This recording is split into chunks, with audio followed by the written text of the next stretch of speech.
there we go. People on YouTube can hear now. And that person texting there, bummed out. Yeah, I mean, it is. That's a drag. Like to hear that, it's one thing we all kind of know it. But when you hear it confirmed, that's really a shame. Mm-hmm. Why isn't MMS showing the names of the songs and the artists? That's your car. That's not us. Everybody kind of has a different system in their car, right? And sometimes there can be network issues. And, my car is a 2015. I've got an 11-year-old car. And I still see artists, but some people see it in a different way. I'm sure that's all part of this outage. Yeah, I think it probably is. Yeah, because again, like when you put every single system on the cloud, yeah. and you're reliant on the cloud, when the cloud fails, everything fails. when it gets really, really cloudy, under normal circumstances, something being really cloudy or overcast would be bad news. In the digital world, it's good news. You want the cloud to be as prevalent as possible, but so that probably has something to do with that.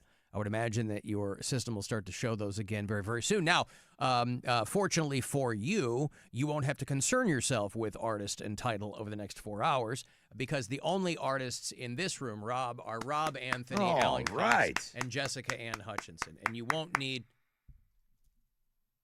to worry about what. Thank you. Nice. There we go. Jess posted some performance video from one of their sushi roll gigs in Michigan on her Instagram. I did. But it looked like you did a deck with like pieces of video that were repeating, like two of them, but they repeated. Or was I looking at a different angle? Who was filming that, by the way? It was like behind you. What? The other singer. The other singer was filming you. Yep. Oh. Me and her take turns on taking video of each other. Really? Okay. Yeah, but the video was of both of you. One of it, I thought, right?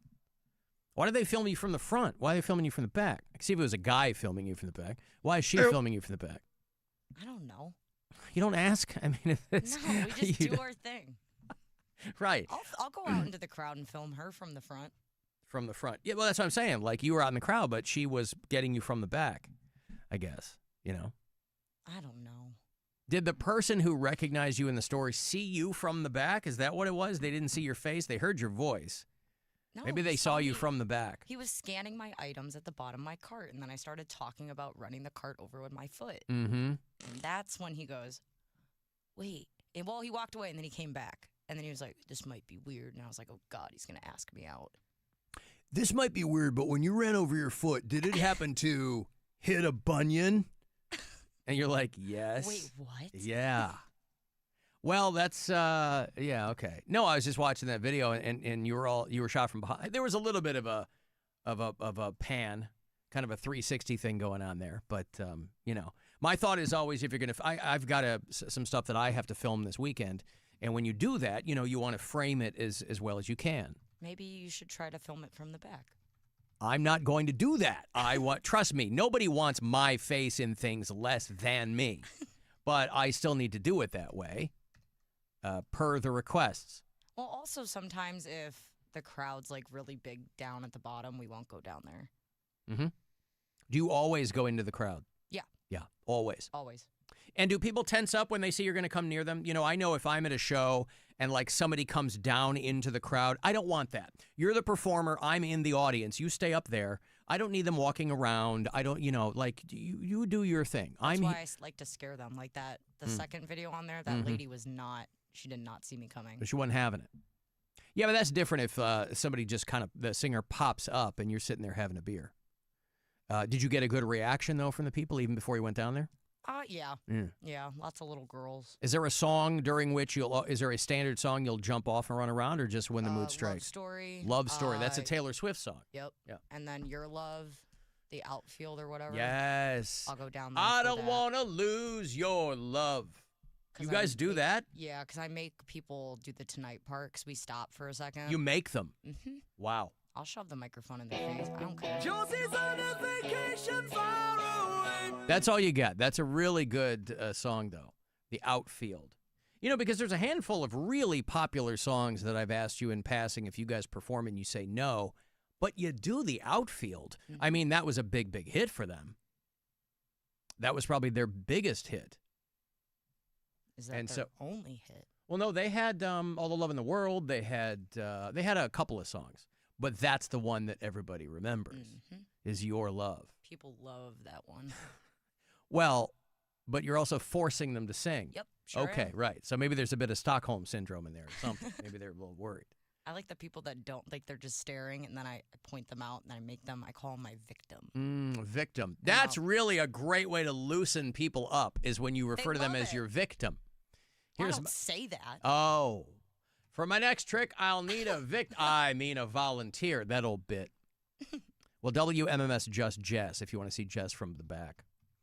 I'm going to take a break here. I'll have more money for you. You get 2 keywords today, 2:30 and 5:30, $2,500 a piece. We got somebody yesterday, just yesterday, that 2:30 thing. Xavier Smith won $2,500 from us yesterday with that 2:30 keyword. So your name could be next in there, part of the $250K we're giving away for the USA 250 this summer. So that next one on the way at 2:30. 35192, you want to text, and we'll be back. It's the Alan Cox Show. Everywhere on our free iHeartRadio app or whatever smart device you have. Just tell me to play the Alan Cox Show on iHeartRadio. Our iHeartRadio Music Festival.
It's called radio.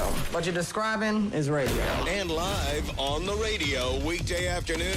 On 100.7 WMMS.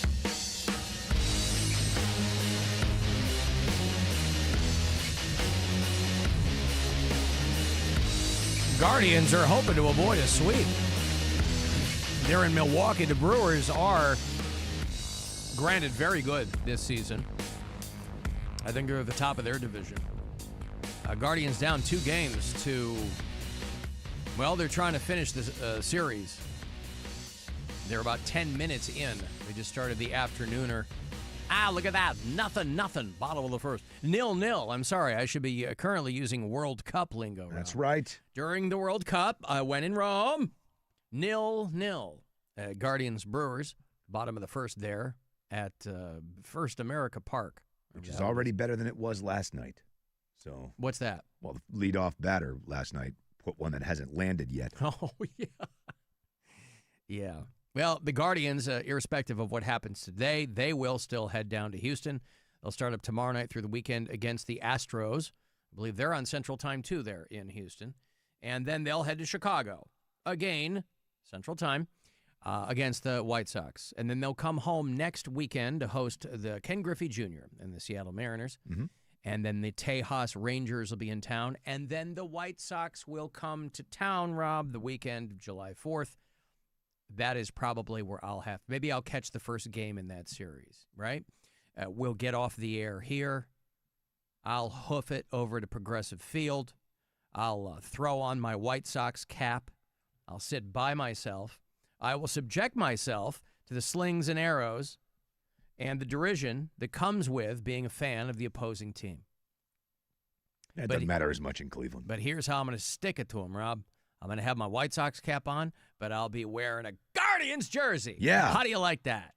Bah! I'll look like Harvey Dent. Oddly enough, you probably wouldn't be the only person in the crowd doing exactly that.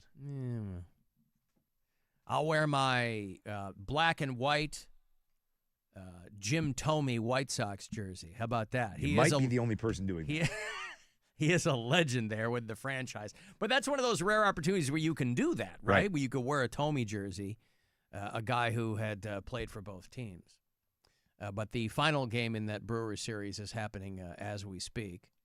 Dave, are you excited? Yes, I am! I wonder if David Lee Roth is there at that Knicks parade. Is that still going on? I saw Tracy Morgan was on the float with some of the players there. I think that we're actually going to see even more of an explosion of basketball. I guess I can't show you. Getting into basketball after this game.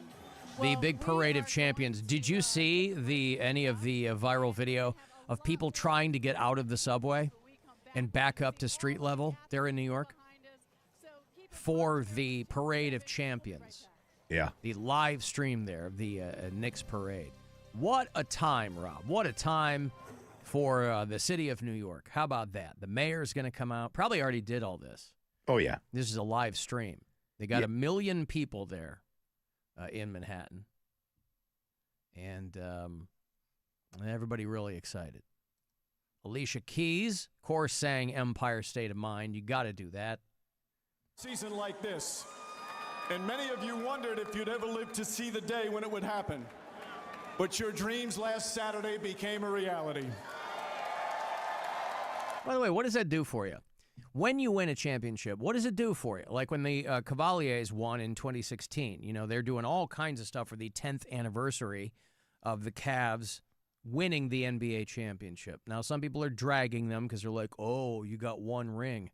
But the city didn't have any rings for, why are you going to drag? Some teams never won. Cleveland was one of those teams. But what does that do for you if your team wins? Well, I mean, you got there's a lot that goes along with it, from sponsorship dollars to bragging rights to everything. Well, everybody talks about bragging rights, but you can't monetize that. I'm always curious how it's... well, you can with your fans, right? That's going to make your fan base more loyal. You're going to make more money in turn. I'm sure. Yeah, you sell merch. Yeah, and then, of course, you know how hard it's going to be to get a Knick ticket next year? It's already hard. Now try and get them after the year they're a champion. And people are looking at them saying they're a team, if they stay together, that could repeat. The dynasty. Yeah. Like back in the day. So it's at least that's what I'm hearing from a lot of the talking heads, is that they could be the next. David Byrne? Tina Weymouth? The sports talking heads. Oh, I was going to say, I really like them. David Byrne did switch over to sports talk radio, so it could be the same guy. Yeah. This is not my beautiful house. These are not my beautiful Knicks. How about those New York Knicks? Oh. How did I get here? How indeed did I get here? This must be the place. Yeah. So the haters gon' hate, and the principals of the team get up there and tell everybody, thanks for being here, and we got a lot of hard critics. We really did it, man. We really did it. I've never heard this guy speak. I just realized that. I've never heard him speak. I've never seen him do a post-game interview. I've never seen him talk to somebody on the court. Never heard the guy speak. Wouldn't trade this for a world. Lastly, there's a lot of people that have a lot of negative stuff to say. There's a lot of people who have a lot of opinions. But when you prove them wrong, you really don't have to say to them. What? Okay. Well, listen, not everybody is, top shelf orator. But Mike Brown, of course, former Cavalier's coach, who now has a ring with the Knicks. And so you ever think that he calls the guys in the Cavs front office and hangs up on them? Every day. Hey, hello. I'm calling for some, I'd like to talk to one of your vendors. And then somebody gets on the phone. He's like, hey, it's Mike Brown. Click. Click, hangs up. Or maybe he does like the "is your refrigerator running" gag with him every day. Same exact joke. Yes, it is. Do you guys is your refrigerator running? It is, yes. You better go get it. Oh, son of a bitch. It's Mike Brown again. Every day. Same call, same two people. Cleveland Cavaliers. Do you have Prince Albert in the can? I'm sorry? Do you have Prince Albert in the can? I don't think so. Better let him out. Oh. That's really old-timey, though, right? That's an old-timey joke. Yeah, because nobody has Prince Albert in a can anymore. No, I don't even know what Prince Albert was. That was just an old-timey joke. Do you have Prince Albert in the can? But it came in the can. What was it? I don't know. It was a food, wasn't it? I thought it was, but it was a brand of tobacco that came in a can. All right. I'm looking for Amanda. I'm sorry. You're going to have to be more specific. Could I get a last name, please? Amanda Hug and Kiss. Oh, Mike Brown. Done it to us again. Foiled again. Hey, this is Mike. Mike who? Mike Roch. Oh, God damn it. Mike Brown on line one. You mean Mike Roch on line one? No, we know it's you now. Oh. Get us every day with this. Oh. Hey, that Cavs, for the 10th anniversary, they're doing all kinds of stuff tomorrow. Tomorrow is Juneteenth, and they're doing a whole big thing down here, I think, right? Yeah. I think it's funny. Initially, they were like, the Knicks have declined their invitation to go to the White House. And that had to have been a statement from one of the players who were like, hell no, we're not going to the White House. Except, of course, Dolan's going to make them go to the White House, right? Because he's the guy that was sitting next to Trump when Trump was falling asleep. The one time they lost in the playoffs when Trump showed up. They're butt buddies. So he's like, yeah, of course. Yeah, but I think they're the going to players make have them the go option to opt out. I think a bunch of them have already said they won't go. That ain't going to happen. Who on that team? I think it's New York. Yeah. I think a lot of those people would not go if given the choice. If they're forced, they'll go. If they're going to withhold bonuses, they'll go. But I think especially you could in New withhold York, a guy's bonus? I'm sure they could do anything they want.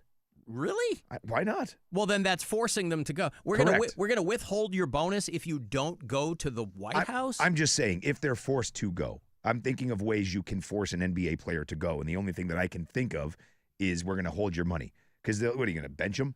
You're going to bench your best players and be the worst team in basketball because they didn't go to the White House? No, they're going to try to make it hurt financially. Yeah, but how would you think you get sued 10 ways well, from of course, Sunday you for would that? think so. But I know for a fact that there is not many a New Yorker that's a big fan of Donald Trump. No. Everybody there knew who he was 40 years ago. They all hate his guts. It's all the rubes in the rest of the country. Like, that guy was on TV. Everybody in New York's like, ugh. Yeah, so if given the choice, I think a lot, and they've already said a lot of it. A lot of the players don't have a lot of interest in making it to the White House. Mm-hmm. I'm sure some of them will be glad to go, but the majority of the New York Knicks, I have to assume, are going to go under protest if they have to go. But also, I guess you just go. Just go. Like you've never been in the White House before, you know? Obviously, it's super tacky now, you know. Well, you go, you get a Big Mac. You know, you get a cold Big Mac, and you get to leave. Yep. It's great. You poop on somebody's desk, because that's okay. Steal a couple things. That's cool, too. And then you walk out. Alan, I flew into New York yesterday. The parade's already over, but at Hopkins this morning, they were like blaring music at full volume in the concourse. You imagine you get to the airport, because when you get there really early in the airport, and again, Hopkins is never hard to get through, but when you get there early and you're kind of sitting there, last thing you want is, you know, Beach Boys at 7 a.m. Yeah. Jimmy Buffett at 6:45, Rob. Yeah. When you're in line, right? Granted, the line's not going to be that long, but like you're in line and you're waiting and you can't get away from it. You're not going to lose your spot in line just because Jimmy Buffett's playing. You might try running out. You'd be like, maybe I could drive. Tracy Morgan was on the float. I hope he didn't puke like he did at the Cavs game. No, Tracy Morgan is, I think he'll be fine. I thought he vomited at the Knicks game. Yeah. He vomited at the Cavs game, right? But it was against the Cavs. Oh, it was against the Cavs. I see. He was sitting courtside in blue chunks. Yeah. He horked right there, courtside. Spewed. Yeah. Booted. All right. Hey, money here. It's $250K all summer long. Your cut is $2,500. See what we did there? So I hope you win. Listen closely and good luck. Now's your chance to win $2,500. Just enter this nationwide keyword on our website, Liberty. That's Liberty. Enter it now. WMMS.com. I started, and then I got off in a mini tangent there, but the Cavs are doing a thing tomorrow for the 10th anniversary. Yeah. The grand opening of the new outdoor basketball court across from Rocket Arena. Have you seen it? Meet Me Here Plaza. I saw Ahmad and Pam Frasco doing a thing on Channel 3. I used to work with her when I did Monsters games, and now she's part of the Cavs organization, and she's very, very accomplished over there and super cute. And Ahmad's a hell of a dude, too. So I saw them talking about it and everything that was going on with the anniversary. But I haven't been over there. Austin That's Carr how I will go be home there. every night. It's cool. They did a nice job. You go home through Meet Me Here Plaza? Yeah. Yeah. You just drive straight through? Take a couple of shots. I park right at center court, take a couple of shots, and then just keep driving. Now, do you stand on the roof of the car, or do you stand on the trunk? No. I'm tall enough that I can kind of shoot. You sit on the hood and you take, okay. Whatever makes me look best. Mm-hmm. Yeah. A free block. Take two. A free block party style celebration will follow. Food trucks, beer garden. All right, well, that starts a little bit after noon. Tomorrow they'll replay Game 7. Jesus Christ. They'll replay Game 7, 2016 NBA Finals, and everybody will have a high old time. All those dudes got together. Little reunion. Did you see that? I heard Stansbury talking about it, and he said they were playing golf. Yeah, they all went except Kyrie, and someone commented. Tracks. Yeah, someone commented and said, "Hey, you're missing one."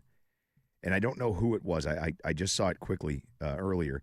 But someone replied back, "Missing none. The invite was extended and he ghosted us." Like, he did not even reply to any of them. Oh, wow. Like, they have there was like a text or whatever. They all reached out and were like, "Hey, let's all get together, blah, blah, blah." He was the only one that didn't reply. Crazy. That'd be tracks. Very on brand for Kyrie. Is he with the Mavs? Is he even currently playing? Yeah. Okay. I kind of lost track of him once he left Brooklyn. But what about Matthew Dellavedova? I don't know who all was there. Around? Oh, okay. I didn't see everyone. All right. But I saw a couple of photos of like the 6 of them. J.R. Smith is the one who suggested he ghosted Earl. Yeah, okay. Well, I guess he didn't want to hang out. Maybe he doesn't golf. You know, not everybody golfs. People are like, "Oh, I don't play golf." I mean, that's like easy. if I got invited with people that I liked or was friends with, and they were like, "We're going to go golfing," I would have to politely decline. But you would politely decline. You wouldn't not reply. No, I'd not reply. Okay. I'd ghost them. I go, how dare you ask me to do something that you know I can't do? You can. You choose not to. I can't. I don't know how to golf. But you learn. You could do. Neither does. Look at LeBron's swing. He doesn't wa- know how to golf either. Nobody wants to go out with you, and nobody wants you to come when you're learning to golf on the green. Nobody wants that. Well, they do if that's the purpose. If they're all everyone's together, it's all about getting together. Hey, celebrate 10 years ago we won the championship. Isn't that great? We're all friends, camaraderie, blah, blah, blah, blah, blah. Go. Drink some beers in a golf cart. Don't hit anything. They weren't golfing on a course here. I don't know where they were. Yeah. I saw it quickly. I could tell you. So what is the conversation? Hey, remember when we won the NBA championship? And they go, yeah. All right, good to see you. Good to see you guys. Big gulps, huh? I assume that's all that it is. But it would still be a good time, I guess. Hey, let's go out and hit some balls. Yeah, all right. Yours with a shovel. Mm. Hey, have you seen the video for that robot toilet? Have you seen the video for that? The toilet that comes to you? What?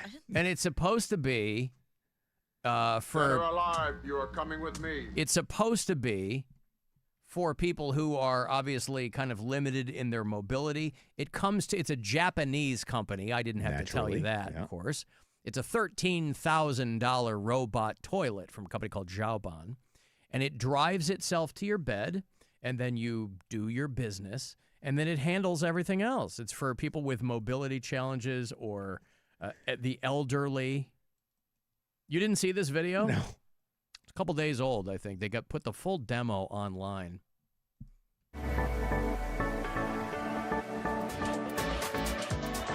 It's like an R2-D2 this full of is the Xiaoban Intelligent Toilet Robot from Yuaban, a groundbreaking assistive device designed primarily as a mobile, autonomous toilet for elderly people or those with mobility challenges. See, this is what happens, Rob, in a culture where you value your elderly, like the Japanese do, right?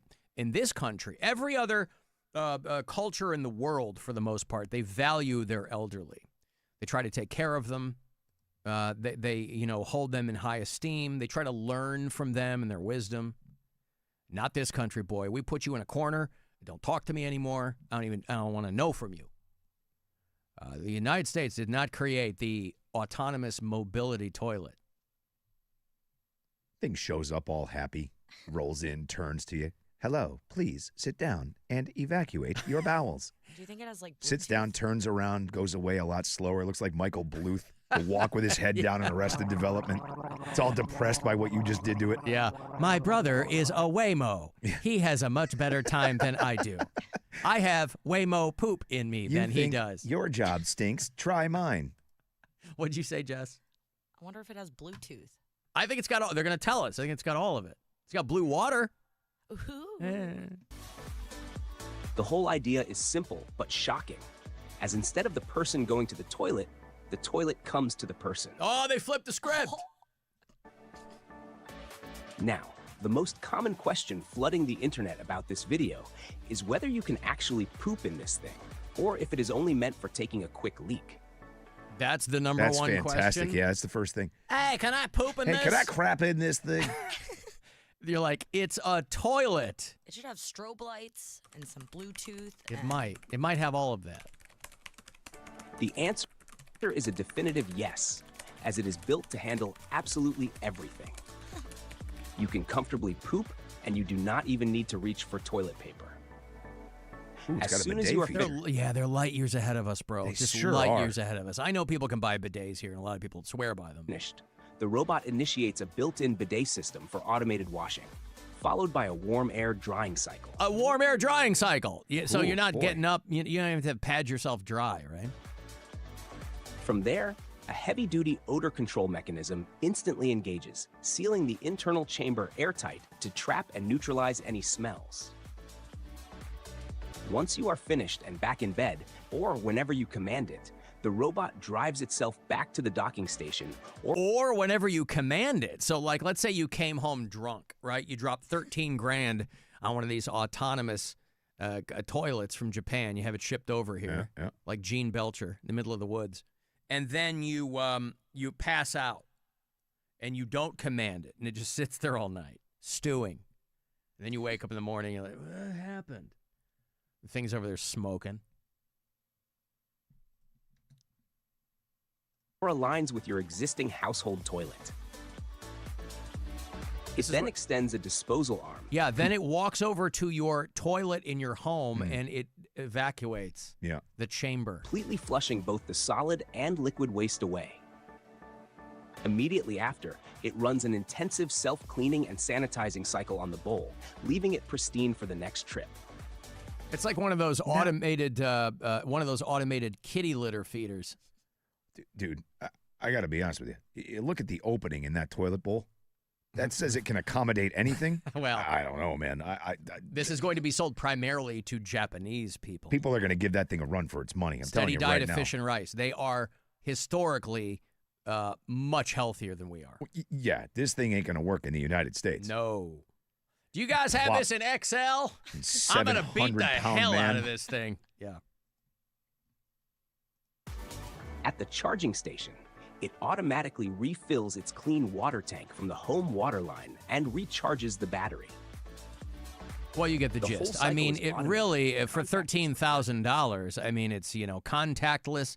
Even if you're somebody who's at the home and you're helping to take care of a person, the official price is $13,000.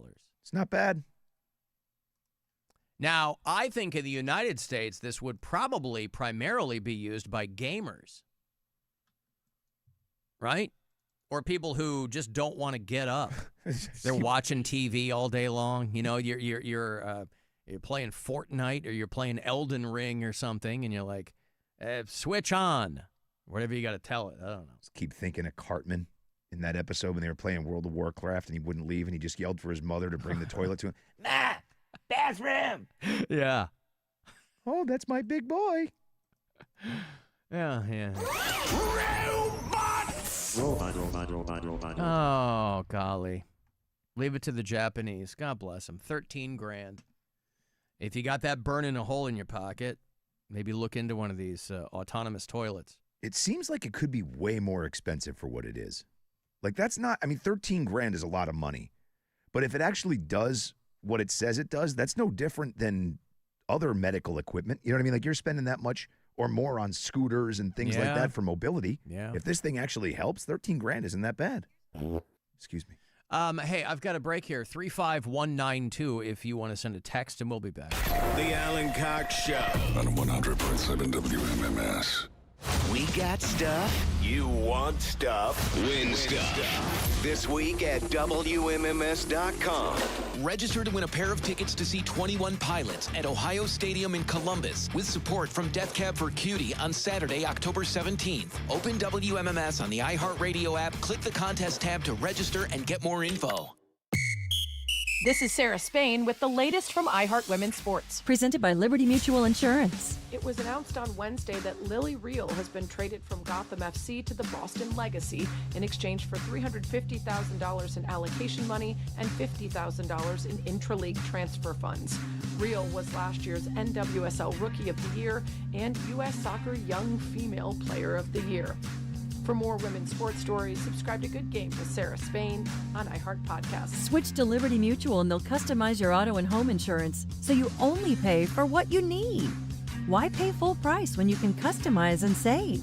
For more information, visit libertymutual.com. Presented by Liberty Mutual Insurance. AC not working? Just call sales! Just call sales! It's Stansbury for Get-Go Cafe and Market, who has you covered for summer. Right now, grab any size Polar Pop at just 79 cents when you scan your MyPerks loyalty card. Perfect to pair with the summer menu, the new Golden Drip, sub or panini. I loved the panini. Pulled pork, sliced ham, Swiss cheese, pickles, all on a panini pressed Italian sub roll.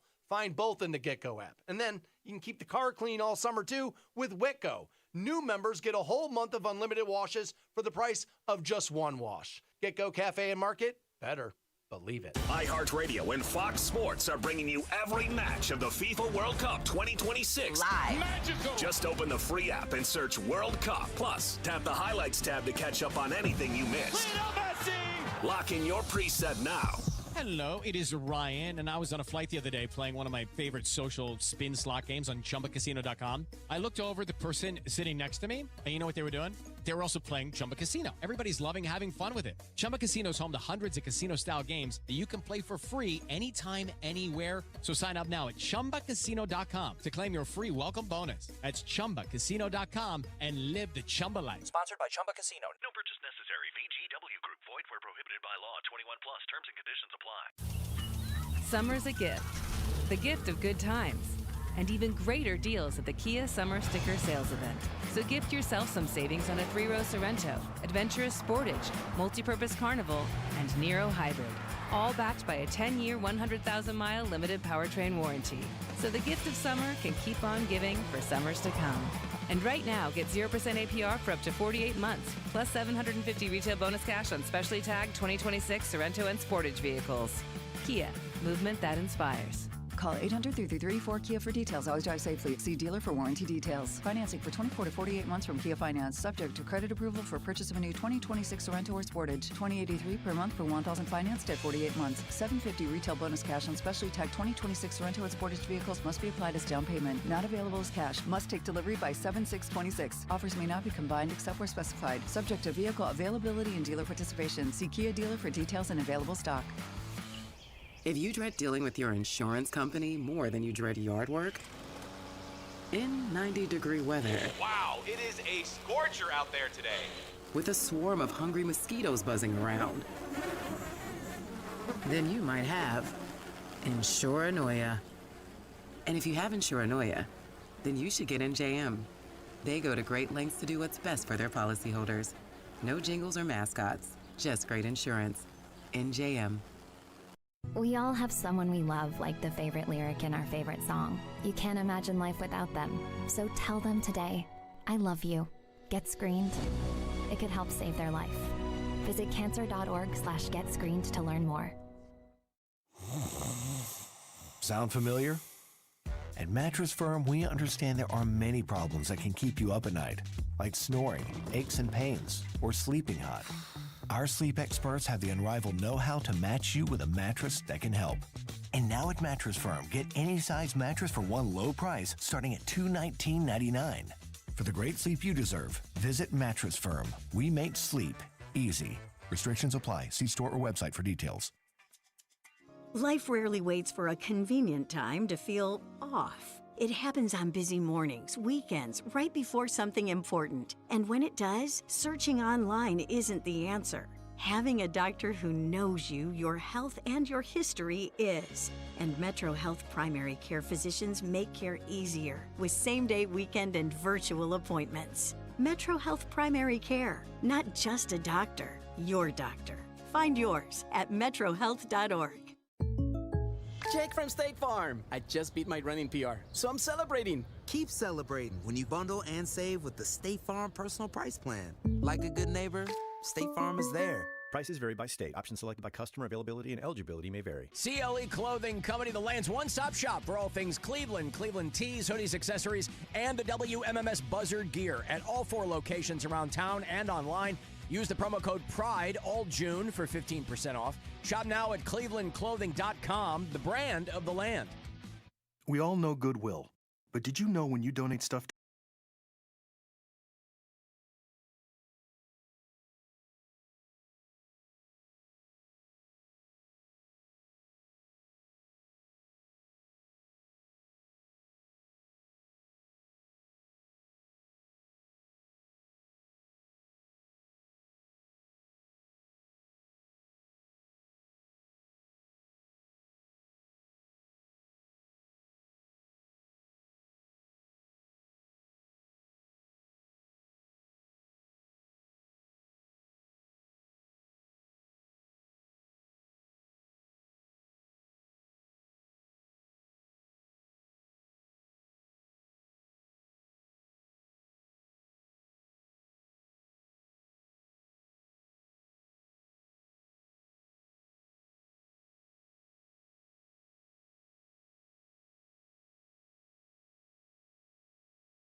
is WMMS Cleveland, an iHeart radio station. Guaranteed human. Call the Alan Cox Show. He'll tell you all the best knock-knock jokes, plus his surprising opinions about Hawaiians. 216-578-1007 or 1-800-348-1007.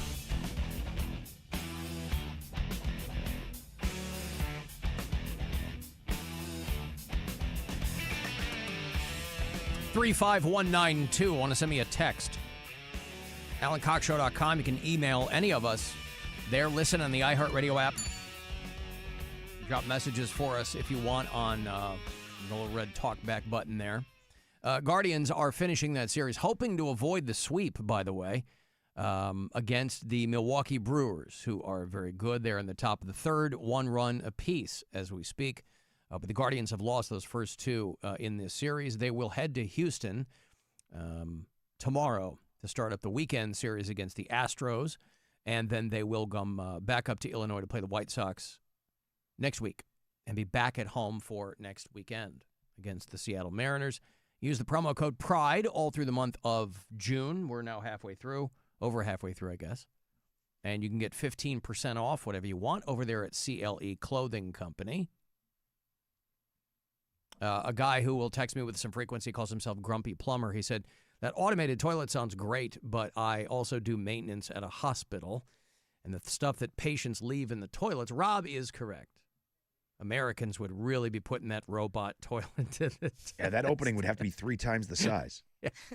Well, just for stability, irrespective of what's going in the bowl, you'd have to give it a much larger compartment.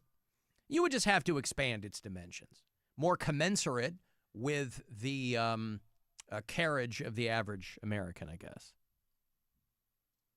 Alan, did you ever have a kid in your class throw up? After that, he was always known as the puker. That's how I think of Tracy Morgan now. Yeah, I was that kid. Oh, were you that you were? Yeah. Oh, that sucks. I vomited on my desk in kindergarten, and I think people stopped laughing maybe 7th grade, right? No, they just stopped laughing around you. They still laugh.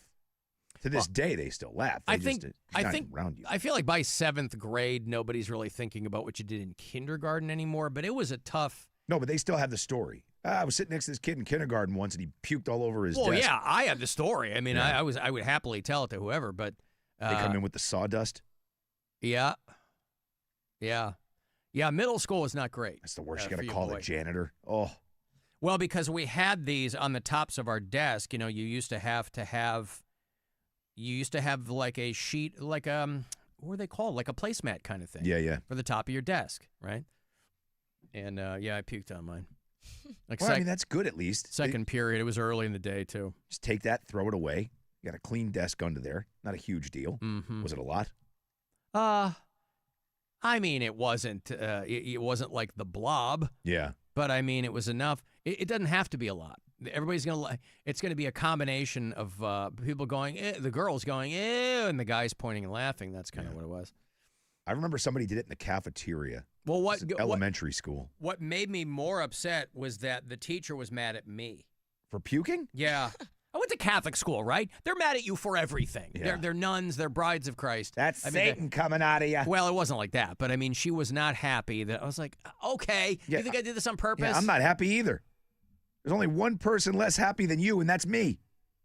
Because I had raised my hand before that to tell her that I didn't feel well, right? Sister Ann Benedict, that was my teacher. Some old crone in a habit, as was the style of the day. And I was like, I don't feel so good. And she's like, put your head down. Okay, that'll cure everything. Yeah. The trouble is in my stomach. I was trying to get to, the little boys' room. And put your head down. I was like, all right. And then you're listening to an adult who probably knows how to make that go away. Raised my hand again, and I was like, blah. And I was like, you should have listened to me. What do you think? I'm over here wasting my breath? I know what's going on in my body. I'm young. I'm not stupid. And then she's like, all that. And so for years after that, people would see me and they'd be like, sister, I don't feel so. And that was the line. I was like, okay. Yeah. Fun. Your boy had a good time in school. Alan, this conversation's giving me a panic attack. Oh, look, corn off the cobs. Yuck. Yeah. Well, and I guarantee you, based on, the diet that I had as a kid, we weren't eating what other kids were eating. So who knows what that puke looked like, Rob? Full of alfalfa sprouts. Yeah. They were like, oh, my God, what is that? That was my breakfast of alfalfa and oatmeal with molasses. Oh, God. And you don't take... You it wasn't like every other kid. It would have been like Fruit Loops or like their Lucky Charms came up, or like bits of Pop-Tart. Yeah. With me, it was like, oh, that's just fennel. That's just why is it so chunky? That's my grape nuts. This guy doesn't take the green parts off the top of the strawberry. No, Ew. no, you got to eat those whole, bro. I still eat strawberries whole. Come on. That's why I said it. Now, hey, look, somebody ate an apple core. When people tell me that my eating habits are strange, I can't lie. I will eat a strawberry whole, but it's very labor intensive. I will core a blueberry. And I got to tell you, Rob, nobody wants that second bowl of blueberry cores. Nope. That's a hard sell, bro. I eat cherries whole, swallow the pit. I will eat apples whole. I will, my thoughts on bananas. I will peel those. Yeah. Eat them naked. Uh-huh. I'll eat strawberries whole. What about citrus? What do you do with an orange? You peel an orange? Or do you eat the peel? No, I'm not a maniac. I mean, okay. I'm operating largely in the same way that everyone else does. I realize people throw away apple cores, and there's nothing wrong with that. I just don't because I don't mind them. It's they not like also I'm, it's take not like the I'm green part off a strawberry. It's not like I'm choking. Do they, though? Of course. Why? Why would you eat that? Because strawberries aren't huge. It's not like a pineapple. I mean, you throw it in your mouth and you eat it. It's like lettuce. No, you People go eat lettuce. boink, and you like bink. You yank that little piece off, and then you eat the strawberry. I know how. I understand people do that. I'm just saying, like, you don't. It's nothing it's not particularly bitter. It's not, people eat all kinds of greens all the time. It's just like a tiny little lettuce hat. Strawberry greens. Yeah. Yeah. Because they sell those too on the side. You can buy a thing of strawberry greens to throw into your salad. Yeah. Yeah. Could I get could you imagine if I owned a restaurant? The strawberry greens salad, Could I get the strawberry please? Greens and blueberry core salad, please, with the extra fennel? And the molasses dressing on the side. Could I get the molasses vinaigrette? Might have a similar ending as your pizza place. Oh, God, yeah. It'd be like the old Chris Rock joke. Grand opening, grand closing. Be closed in a week. Yeah. Excuse me. Have you gone to Alan Cox's restaurant? No, I haven't. Nobody has. It's terrible. They're serving strawberries with the greens still strawberry intact. Greens. Yeah, he throws away the strawberry and uses the greens. But again, strawberry, listen, it's one of the rare fruit with the seeds on the outside, so that's not throwing anybody off. And there's a little green hat on it. So what? Yeah. You pop it in your mouth, it's all good. Mm-hmm. It's great. Do you eat the green of the tomato? The green of the tomato? What do you mean? Like the top of the tomato. I thought it's... Do you mean they come on a vine? It's just like a bung on one end of a tomato. It's like, it doesn't... I don't know about that. They have a top like a strawberry does. A tomato? Yeah. I haven't seen that. You mean like if it's on a vine, like little tomatoes? Yeah. I'm just going to the store and buying tomatoes. I mean, and I haven't seen any greens green on them. on them. You might be right. I'm just saying not the ones I've seen. I just, if I'm going to make something with tomato, I'll kind of slice the little bit of the end off there where it connects to the vine, and then. But the tomato, we got a garden, so the tomatoes come out of that. Try the green of the tomato. Okay. I got to figure out what that is. Because I know that there's leaves sometimes. Is that what you're talking about? Like when it grows over the top of the tomato? Yeah, but if you buy them from the grocery store, those aren't usually left intact, is what I'm saying. You'll just see a giant bin of tomatoes, and there isn't a leaf attached to any of them. Like the vine ripened tomatoes? So you're talking about tomatoes still on the vine? Yeah. Yeah, okay. Well, I'm buying them individually. I'm not. Oh, cherry tomatoes? No, those are the small ones. You can get regular softball-sized tomatoes that aren't on tomatoes? Beefsteak tomatoes. Yeah, those. You're talking about like the little. She's throwing darts all around the bullseye. Yeah, isn't she's she? just not there. Yeah, tomatoes. You're talking about like where the vine goes into the top of the tomato. Sometimes they have like a little vine ripened tomatoes. Yes, I give up. Yeah, no. I'm done. I'm out. She's talking about if they're on the vine. Yeah, and they have the little green top, like a Yeah. little hat. If you draw a tomato, you add the green top. You're watching a lot of Veggie Tales. If you go to your kid is watching Veggie Tales, who wouldn't want to watch a cartoon about Christian vegetables? Daisy says, I'm 30. I never had an experience with a kid puking, but I'll never forget the girl who straight up peed all over the floor in the first grade. Well, that was just Exorcist cosplay, probably. Fergie. You're gonna die up there. And then she peed all over the floor. It's young Fergie. I didn't Mm-hmm. throw up in kindergarten, but I pooped my pants in kindergarten. Didn't tell anyone. Hey! All right. You didn't tell anyone. You just walked around with a nugget all day long? It was bad. I was sick, and I was embarrassed. Yeah. Yeah, I get it. Hey, guys, Who did you finally tell? You wait till you got home? Well, I was sick, and then finally I went to the nurse, and then I remember my mom and my grandfather picking me up, and my mom was also sick. And then I got in the car, and she's like, how did no one smell you? Oh, my God. Olivia Rodrigo, you know who she is, right? Yeah. She was talking about when she does festivals. She goes, I have been on stage and can tell people who've been in the front all day long are wearing diapers because I can smell it. Ugh. Like, gross at a festival. Disgusting. I don't want to engage in any activity where I have to wear a diaper. I can't imagine. My favorite bands in the world, I would never wear a diaper to get in the front to see them. Cotton balls. What? Do you eat a baked potato skin? Yeah. Yes. That's where the vitamins who are. Who peels I guess, for a baked potato? Yeah, you cook it in the skin. There's literally a chip called Tato skins that are trying to replicate that vibe. Do you eat the skin of a kiwi or a peach? Are people out there peeling peaches? I didn't know you could do kiwi, that. I understand. I don't peel a kiwi, but I understand people doing that because it's rough. But I'd never heard of anybody peeling a peach. Alan, if you brew the leaves of strawberry like you would a tea, it's a very effective laxative. There you go. Yeah, but but wouldn't it have the same effect if I'm eating the strawberries whole? They don't make me crap my pants if I'm eating strawberries whole. Well, I think it depends on the amount you eat. If you eat a lot of strawberries, you probably would crap your pants. Yeah. I know blueberries do that. Well, listen, when I was growing up, the reason I was eating, my mom encouraged us to eat the entire apple is because she's like, there's a lot of vitamins and fiber and all that stuff in the core. There's seeds in there, and that's all good for you. I was like, okay. And so that's what I started doing.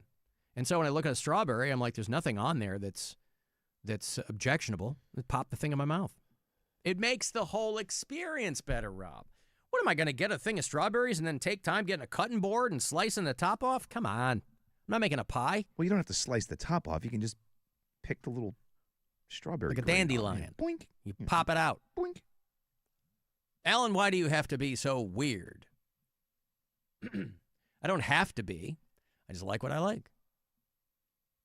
Do you also eat your corn in the husk? See, this is where people get ridiculous. To say that I pop a strawberry in my mouth might not be the way you do it, but it's not crazy, is what I'm saying, right? Nobody eats corn. First of all, I don't eat corn. I don't like corn on the cob. Second of all, nobody would eat it in the husk. Everybody has to take it to the extreme, Row. Well, you just said it.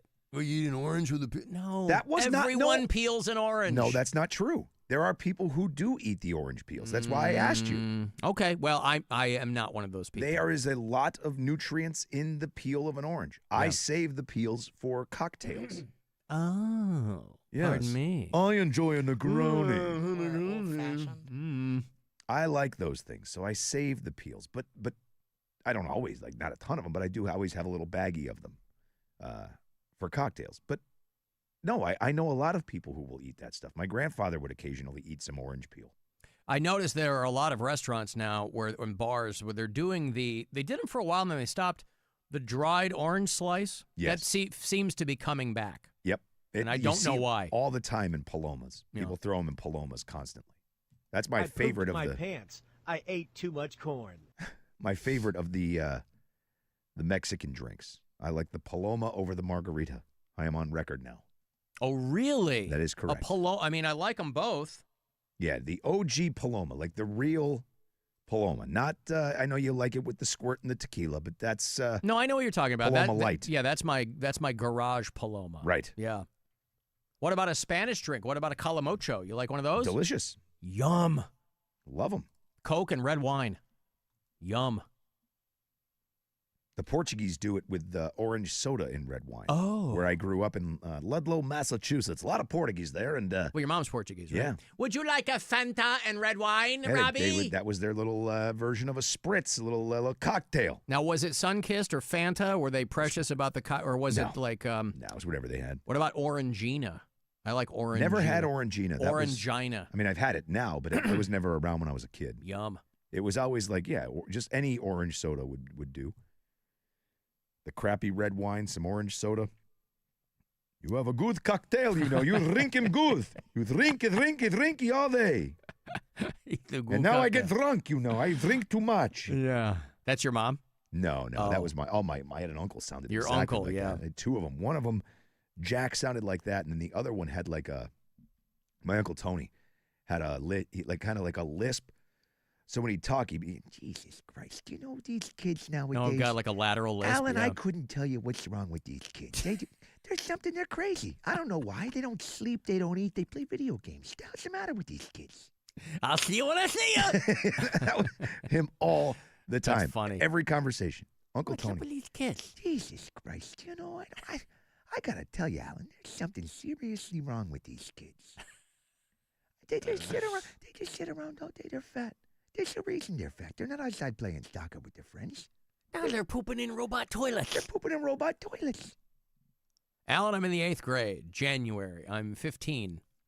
Me and a friend and two girls sitting in the woods at night, about 10 degrees outside. We're playing Truth or Dare, and the girls dare me to whip it out. But it being cold, it was more of a snail than anything else. So I went behind a tree to do a surprise entrance. A little free time to pull on it. Even at 15, he had the wherewithal to fluff a little bit, Rob. Yep. One of the girls peeked and said that I was wanking and never let it go. I'm 35 now. I know her, and she still calls me jerk off. Spanky. How about that? You guys told me to whip it out.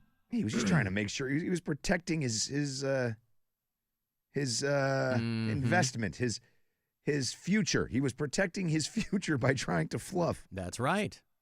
You're trying to get a good buzz going. Alan, that means that Rob Anthony literally has appeal. Let's see if I did that. Oh, boy. I need a palate cleanser. How about Whitechapel? Want to go see Whitechapel? Some of these guys at Sonic Temple. Awesome. Love these guys. We play them on 2 hours to midnight. And they are on the road, celebrating their 20th anniversary tour. 2 hours to midnight presents Whitechapel at the Agora with Chelsea Grin, the Acacia Strain, and Nether Walker. That is a good lineup, boy. It's the Friday after Thanksgiving, November 27th at the Agora. AXS.com if you want to be there. I will see you there. Caller 10, 2 for Whitechapel. Good luck. 216-578-1007. 800-348-1007. It's the Alan Cox Show. On our free iHeartRadio app and your favorite smart device. Just tell it to play the Alan Cox Show. On iHeartRadio. Our iHeartRadio Music Festival Presented by Capital One. is coming back to Las Vegas. September 18th and 19th at T-Mobile Arena. Streaming live on Disney Plus and Hulu. And you can be there. For a weekend full of superstar performances. BTS. Benz and Boone. Cardi B. Goo Goo Dolls. Kenny Chesney. Lainey Wilson. Major Lazer. Muse.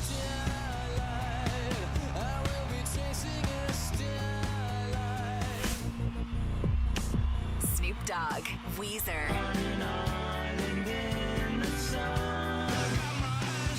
Zara Larson. And more. Are you ready? Once in a lifetime moments you'll have to see to believe. So good. Only limited single night tickets remain. Get yours while you still can now at AXS.com. And we'll see you at our 2026 iHeartRadio Music Festival. Presented by Capital One. From the Universal Windows Direct Weather Center, WMMS Weather. Gusty winds continue as we go throughout our Thursday afternoon. Sunshine mixing with a few clouds, and a pop-up shower can't be ruled out. Temperatures topping out in the mid-70s this afternoon. Tonight we're back down into the 50s. The wind will back off. We'll have mainly clear skies and sunshine with a few clouds tomorrow, mid-70s. Can't rule out a straight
Presented by CVS. Does anyone know what is happening? To help you make sense of this topsy-turvy world, we humbly offer the following. Pumpernickel, tumbleweed, harpsichord! Nothing means anything anymore except the Alan Cox Show. On the buzzard.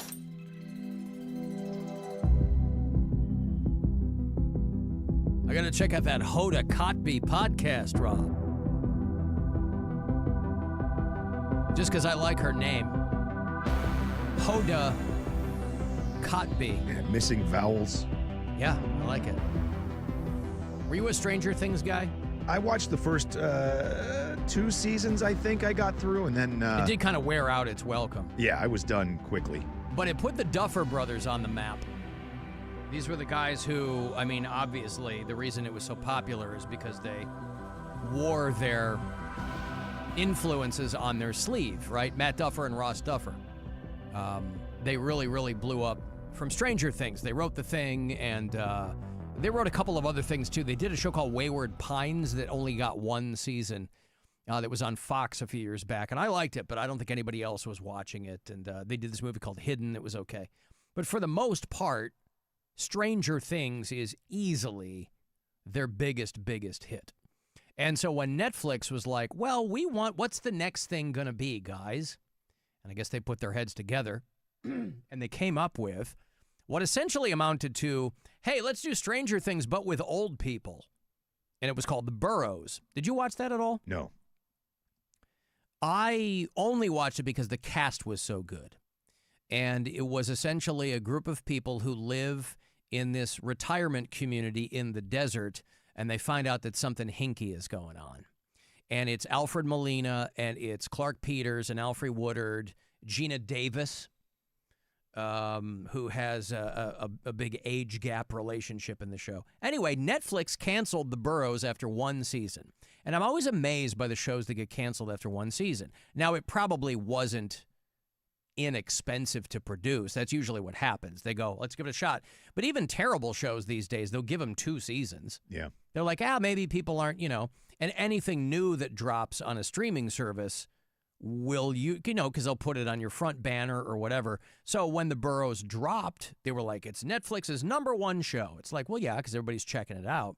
But they have canceled it already after 1 season. And I liked it way more than I thought I would. I was like, because the cast was so good. And it was well written, and it was essentially Stranger Things with old people, but it was Bill Pullman was in it for a couple of episodes, and it was I liked it a lot. And I think if you're the producers or the people writing these kinds of shows, you go into it thinking, well, we've already got ideas for 2 and 3 ready. They had already gotten a writer's room together for season 2, I guess, and so even the people associated with the show were kind of surprised. They were like, hey. I think they probably look at it and say there's just no future to this, right? Like or it costs too much. It? Right. Yeah, it costs too much. What's most frustrating, because I'm sure everybody has a favorite show that got canceled after 1 season. I think of a show called Archive 81, which was a podcast that I didn't listen to, but the show was wild. And it ended on a cliffhanger, and then they announced we're canceling it because just not enough people watched it. It was on Netflix a few years ago, I think pre-COVID. And the Archive 81 was great. I've talked about it numerous times. Vinyl. My favorite HBO. show that ran that they never gave even a second thought to after the first season. No, that was one that they renewed and then canceled. Oh, did they? So everybody involved with that show, because Ray Romano and Bobby Cannavale and Olivia Wilde was in it. Yeah, Dice. They renewed it. It was on HBO, and then they were like, nah. Because I think people rework the numbers. And they go, it's too expensive. I can't believe no one else optioned that show. Or HBO looked at it again and was like, yeah, let's not do this. Maybe we should bring that back. It was so good.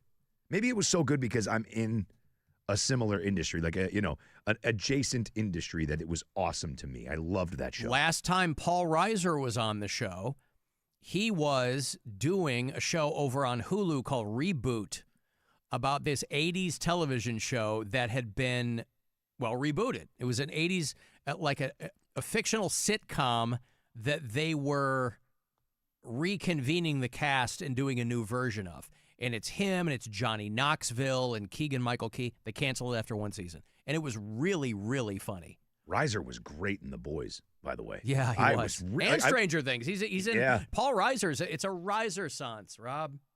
Yeah, he's all. But it got reviewed well. So it just must be that these things, when they look at a spreadsheet and they go, this one's, this one is costing us a lot or whatever. We could do 2 other shows for the cost of this. But yeah, they got rid of reboot after 1 season. Are you watching Widow's Bay? Charlie texted me about that. Said it's an Apple TV show.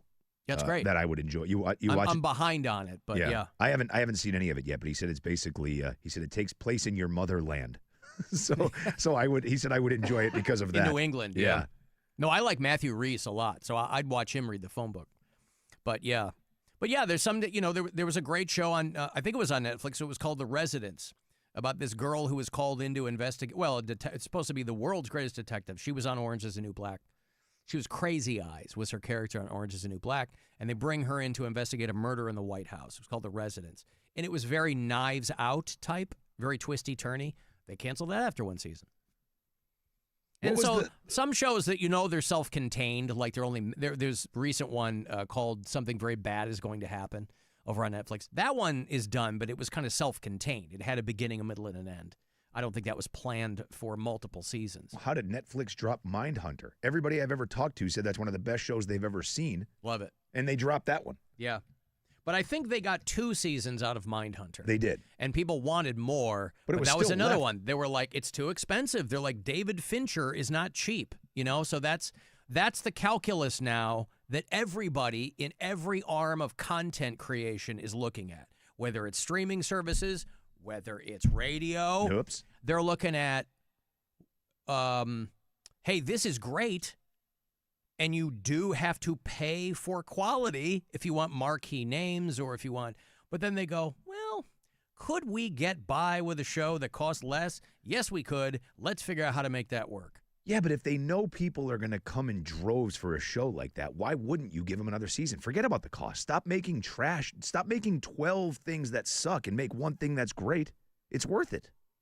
They're optioning everything I right guess, now. but it's also not for everyone. So, yeah, I don't know. You have to like that kind of serial killer that's type true. thing. That's true.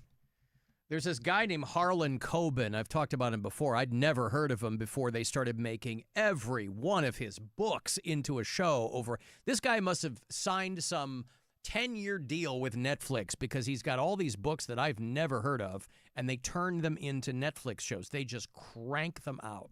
And they're all, like, entertaining. But this guy must just write books like, every time there's some new mystery show on Netflix, it'll say Harlan Coben's Shelter. And it's got people that you know. They'll cast a couple of people that you recognize. And they're all kind of twisty-turny mystery things. And they're entertaining. But, Jesus, this guy has a lot of content on streamers. I'd never heard of the guy before I started watching a couple of his shows. They've done 12 of his books as shows on Netflix. So he must have signed some crazy deal with them. Good for him. Never heard of the guy. I'm sure there are a lot of people listening who were already huge fans of his books. I had just never heard of him before. But they have canceled The Burrows over there on Netflix. If you were watching that show, they canceled it. We're talking about that automated toilet that they're selling for $13,000. It comes to you over there in Japan. It's for the infirmed and the elderly, and that is a society that takes care of their old people. They go to great lengths to make sure that they can do that. I did get one of the many, many, many press releases that I will get and invitations for things. And one of the things that I got was they were asking if I would like to contribute to a fundraising campaign for a horror comedy called Ghost Toilet. The tagline on the poster is, I'll swallow your soul, ellipsis, through your butt. Yummy. And so, listen, the horror comedy, and it's telling me that they would like me to help support fundraising for this film. I haven't responded. I'm going to have to see a little bit more. I'm going to need a sizzle reel, Rob, on what they're doing over there at Ghost Toilet. Because frankly, it feels like a film that's already been made. So maybe they have a new hook. But doesn't that sound like something that someone would have made? at some point? Yeah. I mean, everything feels like there's a version of, listen, there's a movie over there. I've talked about it before. There is a movie on Amazon Prime. It's called Terror at Blood Fart Lake. Nice. I hate to report to you, it's not terrible. It's not terrible. Doesn't surprise me that you've watched it. It's pretty standard. It's pretty standard fare as far as the writing goes. I don't recognize any of the actors. I mean, the movie's almost 20 years old. It's not a brand new movie. Bunch of college students are in a cabin. They're gonna have sex all weekend. Your standard stuff. And they are hunted. So Blood Fart is just the name of the lake? Well, yeah, they had. Now, again, I don't know if it's I assume because they made a sequel a few years ago called Return to Blood Fart Lake. Okay. Not to be confused with the film Blood Orgy at Beaver Lake. Totally different. Little on the nose. Yeah. Now, I did not see the sequel, so I don't know who returns to Blood Fart Lake. I only know who was there for the terror at Blood Fart Lake. It's rocking a solid 50 on Rotten Tomatoes. I don't even want to know. Don't even want to know what it's doing. I just want to know that when I'm clicking around, they should have called the sequel Fart of Darkness. I mean, you Joseph Conrad fans, you'll understand. They should have called it that, but they didn't, and that's fine. But it was not bad. And there are so many marquee movies, if you click around and watch, and at the end of them, you're like, Jesus, I really wasted my time. For free on Tubi right now. Hey. You can watch Terror at Blood Fart Lake. Oh, yeah, don't misunderstand me. I didn't pay anything for it. Yeah. Even on Amazon. Now you go to Amazon. Half of the streaming services that you subscribe to, if you want to watch something, they're trying to get you to pay for it. They're like, want to watch this? It's $10. What? I'm already giving you $20 a month. Well, the good news is this? Tubi also has Returned to Blood Fart Lake. Hey. So you're not going to get asked out watching the first one. Be like, what happens in the second? Find out for $3.99. Oh, no. Yes. Free on the Tubi. Mm-hmm. Not rated, Alan. It's an unrated film. I mean, I have to assume that it didn't even go through the Motion Picture Academy of America. Judging from the still shots I'm seeing, I'm guessing you are correct. Looks like it was filmed on a camcorder. Right. Terror at Blood Fart Lake. Yes. I love Over it. Tubi now, but I think it was on, when I saw it a couple of years ago, it was on Amazon Prime. The Scarecrow Killer. Well, Tubi now is part of that. Fox bought, whatchamacallit. What did Fox just buy? We were just talking about it. I don't remember. Yeah, I don't either. But they just bought something, and Tubi is part of that acquisition. Oh, Fox bought Roku. Right. Yeah. Yes. Fox bought Roku for like $22 billion, and Fox owned Tubi already, so that'll be more integrated and whatever. But that's where you'll find your Blood Fart Lake franchise, Rob. I like to call it the BFL cinematic universe. Yeah. I would like, love to hear have a real trailer produced for this. Yeah, it would be so good. Well, I don't recall if there was a trailer, because now when you want to watch a movie, it will give you the option of a trailer just to, and these days, depending on how recent the movie is, most of the trailers basically tell you the entire film now. You know what I mean? Yeah. I remember, back in the day, trailers used to be narrated very heavily. You think trailers tell you a lot about the movie now. Go back to the late 70s and the mid 80s. The trailers were 10 minutes long, and there's narration in them. And this summer. Yeah. But then lines of dialogue from the film. They introduce characters, everything. It would be Jim is a Wall Street journalist. They run through the whole backstory of the guy in a trailer. Yeah. Is Ghost Toilet based on the Japanese film Zombie Ass Toilet of the Dead? I don't know. Is that also a movie? I couldn't tell you Zombie if it's Ass part of that. Toilet of the Dead. But I will have to I'll have to give it some thought, Rob, as to whether or not I want to invest in Ghost Toilet. Also a movie. Mm-hmm. Also on Tubi. Boy, they have the fart and ass horror movies just completely cornered. They have all of it. Yeah. Tubi has Zombie Ass Toilet of the Dead. Oh, that has a 35% on Rotten Tomatoes. That's even worse than Fart Lake. Speaking of Tubi, by the way, I'm pretty sure it's on there. If you want to see a wild movie, it's a Spanish film called We Are the Flesh. It's about 10 years old, and I'm pretty sure it's on Tubi. You know, take an afternoon, watch it, and then give me your thoughts. I'd love to hear them. Wow, dude, just the one-liner for this movie. Now, this is not to be confused with Zombie Assault, Nope, the video game. This is Zombie Ass. Zombie Ass. Toilet of the Dead from 2011. Their fun is quickly interrupted by the arrival of feces-covered zombies. Yep. Zombie Ass Toilet of the Dead, available now on Tubi. Okay. Wow. Well, listen, you got to give it up for Asian filmmakers to do this stuff. There's a film about 10 years ago called One Cut of the Dead that's real entertaining, where they're like making a documentary and then it gets a little too real and blah, blah, blah. But that's fun, too. So, listen, when one thing goes away that you enjoyed, there's so many other things that will be there to take its place. And it might come from the most unlikely of sources. So you might chuckle and laugh at the mere concept of Return to Blood Fart Lake. Yeah. But listen, might be there for you. It might end up in your top 5. You might be a person of discerning cinematic tastes, or think you are. Everybody likes to think that they kind of, have good taste. Everybody thinks they have good taste. Some people really do. But even that's subjective. So you go, hey, listen, I'm a cinephile. I love this kind of stuff, right? I would hesitate to call it a guilty pleasure because you like what you like. So in your brain, you're like, I know film.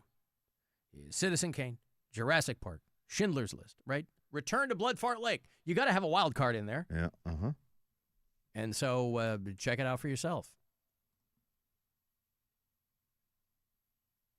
You got to watch this trailer. To avoid, it starts, they're obviously, English is a second language. Yes. This is most danger movie. Mm-hmm. And then it shows a girl obviously trying not to crap herself, and it says, to avoid fainting, keep repeating, it's only a movie, only a movie, only a movie, only a movie. And people just start crapping their pants. You should side hustle narrating these. They will come. Right. In a world. Yes. They will come. They will come. They will come. Return to Blood Fart Lake. In the toilet. I'm reading exactly what's on the screen. Yes. Zombie Ass, the toilet of the dead. I like it. I would see that. Just from you doing it alone, I would see that. This is Japanese zombie. Zombie Ass. They are living in the toilet. Oh, this is fantastic, dude. You got to see this trailer. They pervert. They pervert. They are dangerous. I'm reading exactly what it says on the screen as they show people. Danger. Danger. Danger. Danger. Danger. Danger. Oh, I see. To avoid fainting. Yeah.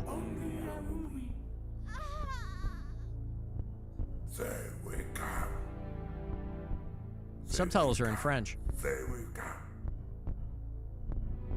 There we go. There we go. There we go. One of the characters is named Shrimp Zombie. Okay. Zombie Ass. It sounds like the person who is narrating or doing the voiceover is French. La Toilette de la Mort. This is Japanese zombie. This is Japanese zombie. Zombie Ass. Yeah. And they show people crapping.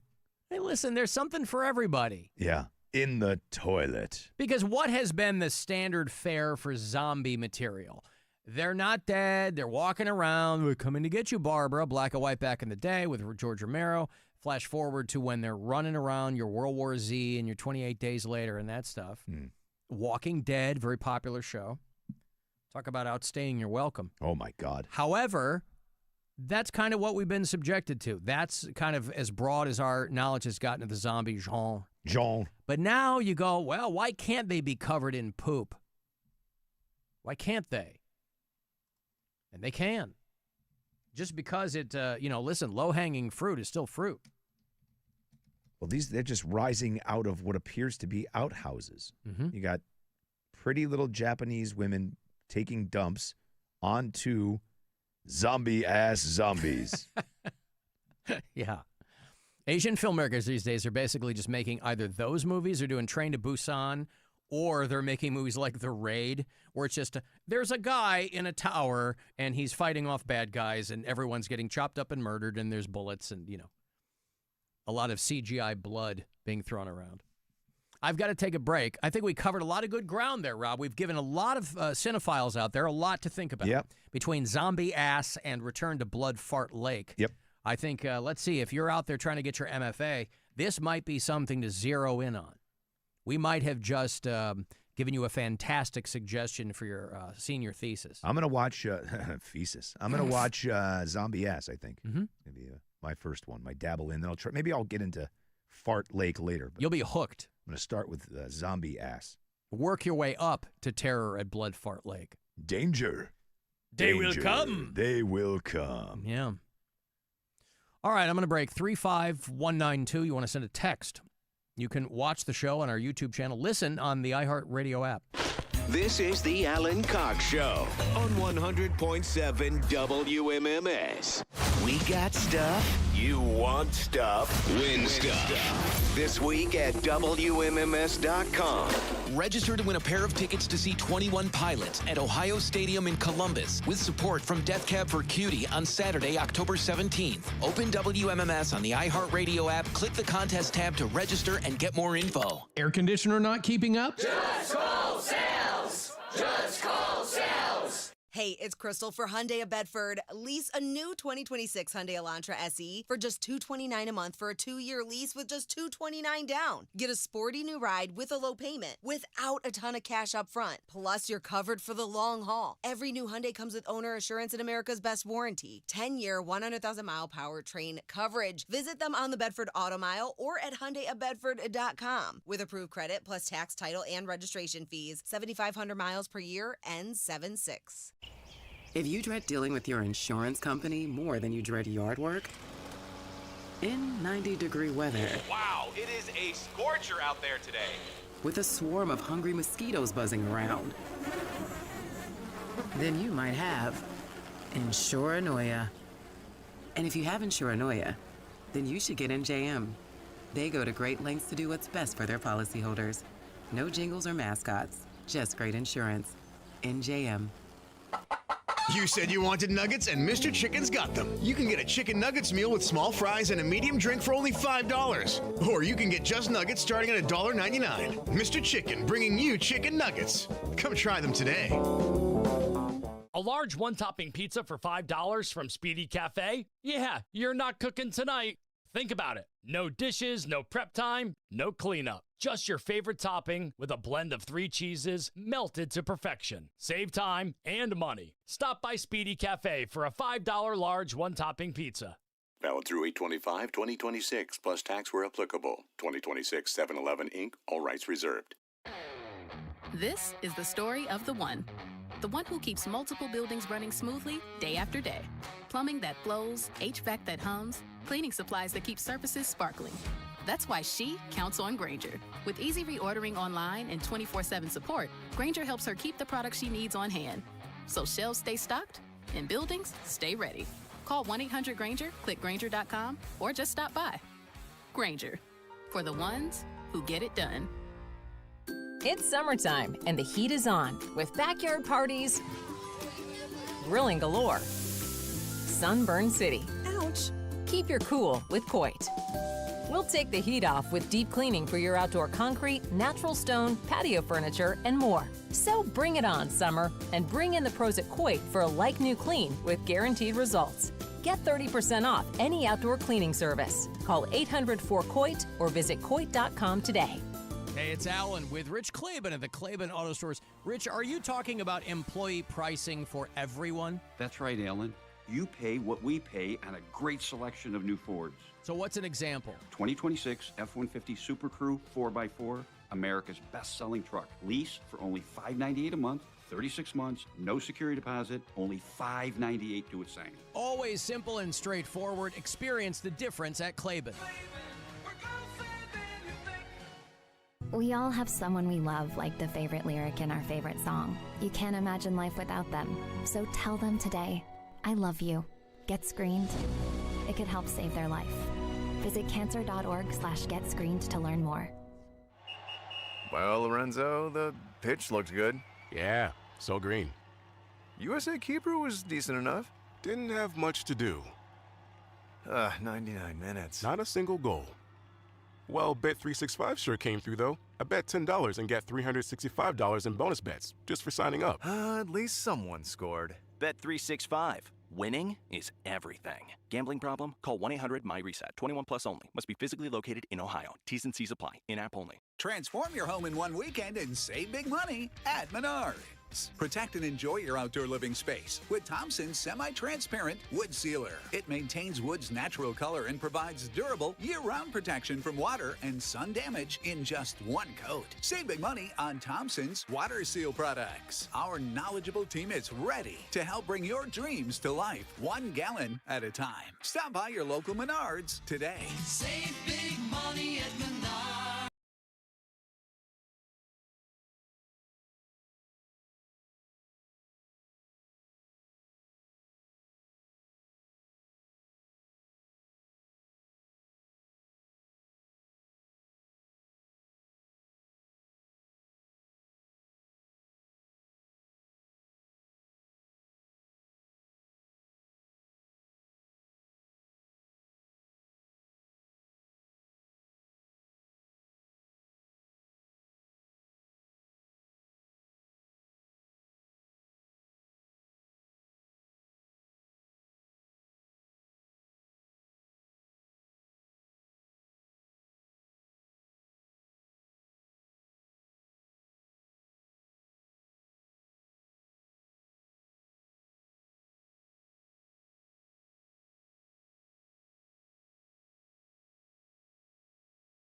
7 or 1-800-348-1007.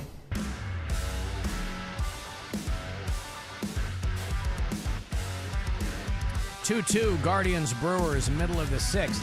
Guardians hoping to avoid the sweep there in Milwaukee. This is a great band from Australia. They're called Caligula's Horse. They had the unfortunate situation be kicking off their first ever North American tour in March of 2020. And I saw them a couple of years ago. They're dynamite. If you like progressive metal, those guys are awesome. But I was thinking of Caligula's Horse, gave me an excuse to listen to them because it's been a real hard week for our equine brethren. There was that New York City carriage horse that fell over dead. Did you hear the update on that? I don't think it ate a poisoned bush. We've all been there, horsey. Ah! Feel your pain, bro. Guilty. That's why, in honor, Rob, today I'm wearing my hoof-hearted shirt for our...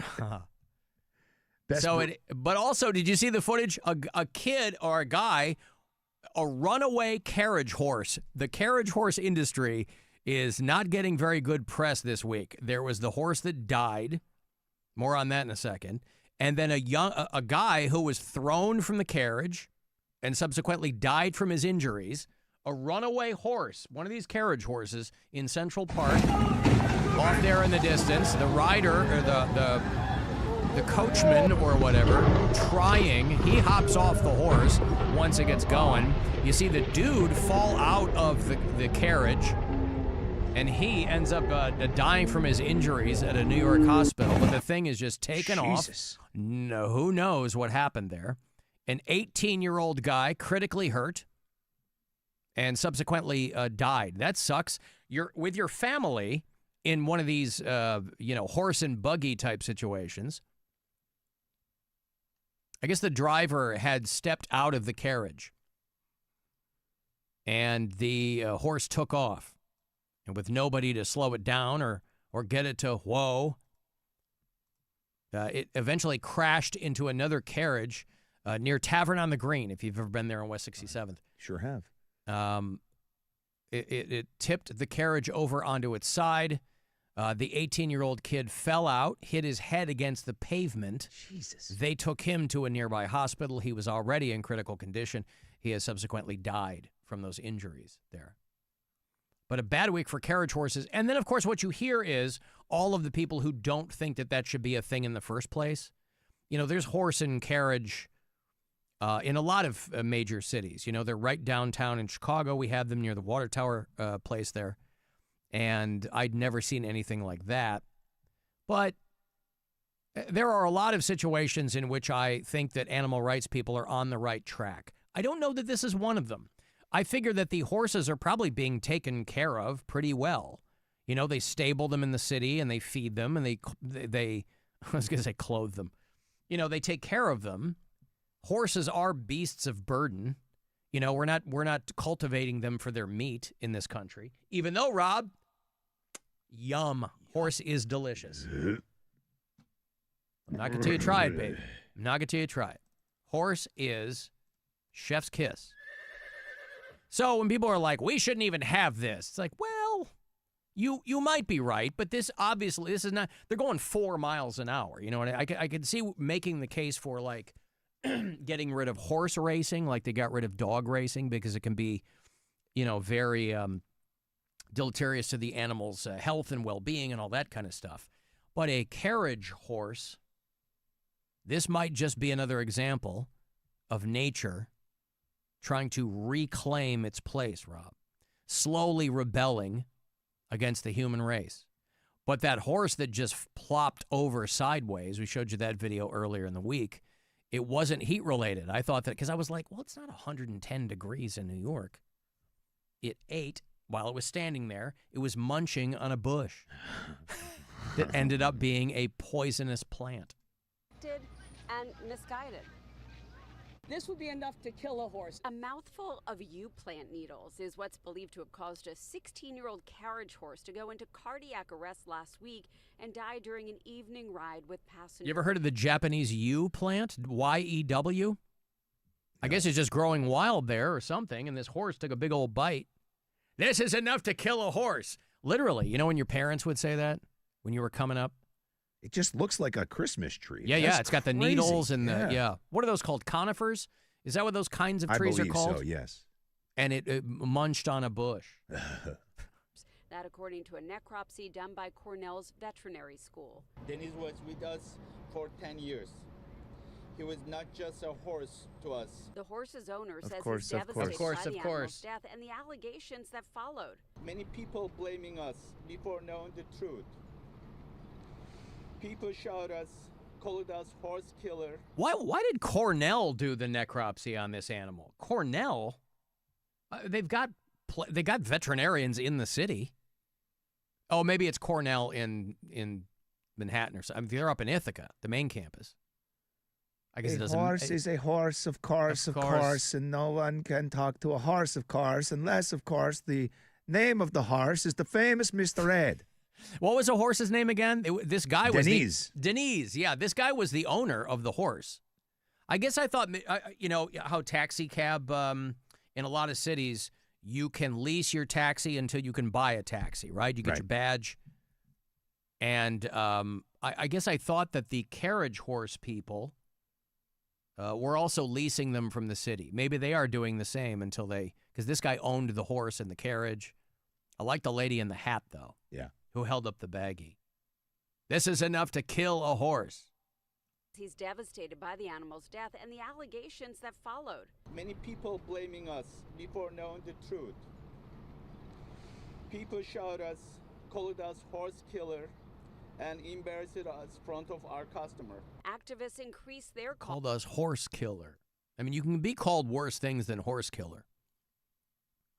And so here you have a group of people there that are trying to get this, like, you know, it's called rider's law. I'm sure they'll explain it here, but there are a lot of people out there on the steps, animal rights activists. No more dead horses. I mean, you did have 2 in a week, but there are a lot of them in the city. This is an opportunity for these people to come out. I'm not saying it's not an issue that's near and dear to their hearts, but they were in the news in very, 2 in 1 week. Otherwise, these people would just be sitting at home, sitting on their autonomous toilet, Rob, playing video games. All for a law to ban the horse carriage industry, a Central Park attraction for more than 150 years. And as for that toxic yew plant, it's not native to the area, but it is planted in Central Park. But the Central Park Conservancy isn't taking the blame, instead saying New York City park rules forbid horses from eating vegetation throughout the parks. But some say that vegetation, which is toxic. That's the other thing, Rob. Those horses are just rule breakers. Don't they know it's illegal to munch on city bushes? And they're out there doing it. They're not taking responsibility in the Parks Department because they're like, these horses, they know they're not supposed to be eaten. The Japanese yew plant. The horse munched on some vile bush and died of thrush. Vile thorns. Ended up with oral thrush, which, as we know, different than vaginal thrush. But they look so fancy. They've got the bridle that's all fringed and it's on their head. And again, I'm just saying that, like, if you're going to plant your flag in the animal cruelty situation, I don't know that the carriage horse. I think the worst you could say is that they're probably out there on very, very hot days. Yes. But they're not being treated poorly. They're not being run all, I don't know. I told you, my 40th birthday, we went to New York City. And we did the carriage horse. We did everything that tourists would do because I had never done it. In all of the years that I had spent going to that city, I'd never done any of the touristy stuff. It was pretty awesome. I'm not going to lie to you. Some of the best pictures I have with my family is because of that. Like, they took us right to that point where you had that perfect view of Manhattan and Central Park. Yeah. And you got a picture with this beautiful horse. And I mean, like you said, they do not look like they're not taken care of. Like, no. This thing was gorgeous. Huge horse. And by the way, it's their livelihood, so they're going to take care of the horse. Right. It's like fixing your car. If that's what you do for a living, I never did it in Manhattan. I'd done it 100 times in Chicago because if you're on a date, easy thing to do is you're downtown, let's get on the horse. I'm sure there are people that don't treat the horses well, right? Like you see some of those things that are running through the city at night, late. I'm talking about in Central Park, like through the park itself where you have to be permitted. Then there's the people who, like in New York City, you see like the back of it looks like an Amish wagon. Yeah. And you're like, okay, well, maybe that's not the greatest situation in the world. So I can see people being upset about that. But talking out of the other side of my mouth, I do think that the horses are probably well protected if it's done through the city. I think the loophole is you just become Amish. Yeah. And then you get a free, you get a get out of jail free card because it's a religious freedom thing. They're not screaming about people out there in the hinterlands of Pennsylvania and Ohio, the Amish communities. My buggy, my choice. That's right. Horses, dogs, and humans should be clearly marked. It's a public safety issue, simply. If the entire park is curated, if there's a poisonous plant, you can't just justify it. I mean, the next day you should show remorse. Others agree the plant should be labeled, but say the carriage industry should still be banned. That horse, it probably would have never happened to him if he hadn't been working in Central Park. The Chiron for this girl says content creator. That's a job now, Rob. Oh, it sure is. Yeah, these plants should be clearly labeled. Yeah, or just get rid of them. Well, how are you going to treat your horse to read, Rob? It's hard enough. Didn't you hear yesterday 54% of Americans read at a 6th grade level? Can you imagine what level a horse is going to read at? Like preschool. They're not going to know what a Japanese U is. Just put a big no on it. They'll know that. Don't eat. No. Dumb horse. N-O spells no. Or you could even just leave it with nay. Nay. N-A-Y. There you go. Say, look, they'll be like, what? Nay. Yes. Clop twice if you understand. Clop, clop. Clop, clop. That over the last however many years, toxic plants have been planted in the park where our horses or police horses or Parks Department horses or riding horses could easily access them when a single mouthful is enough to stop a horse's heart and kill them. It's just shocking to me. I think she could have gotten her point across better if she just said horses. Having to go through every one of the horses in the park is a little redundant. Yeah. Our horses, police horses, horses. Gay horses, straight horses, black horses, white horses, all these horses. Don't get me started on the gay horses. Nay. Rusty! He's just got, Kramer fed him too much beefarino. Alan carriage horses are at higher risk for injuries because they're working on pavement, which is hard on their legs and joints. Okay, that makes sense to me. There's a case to be made for that.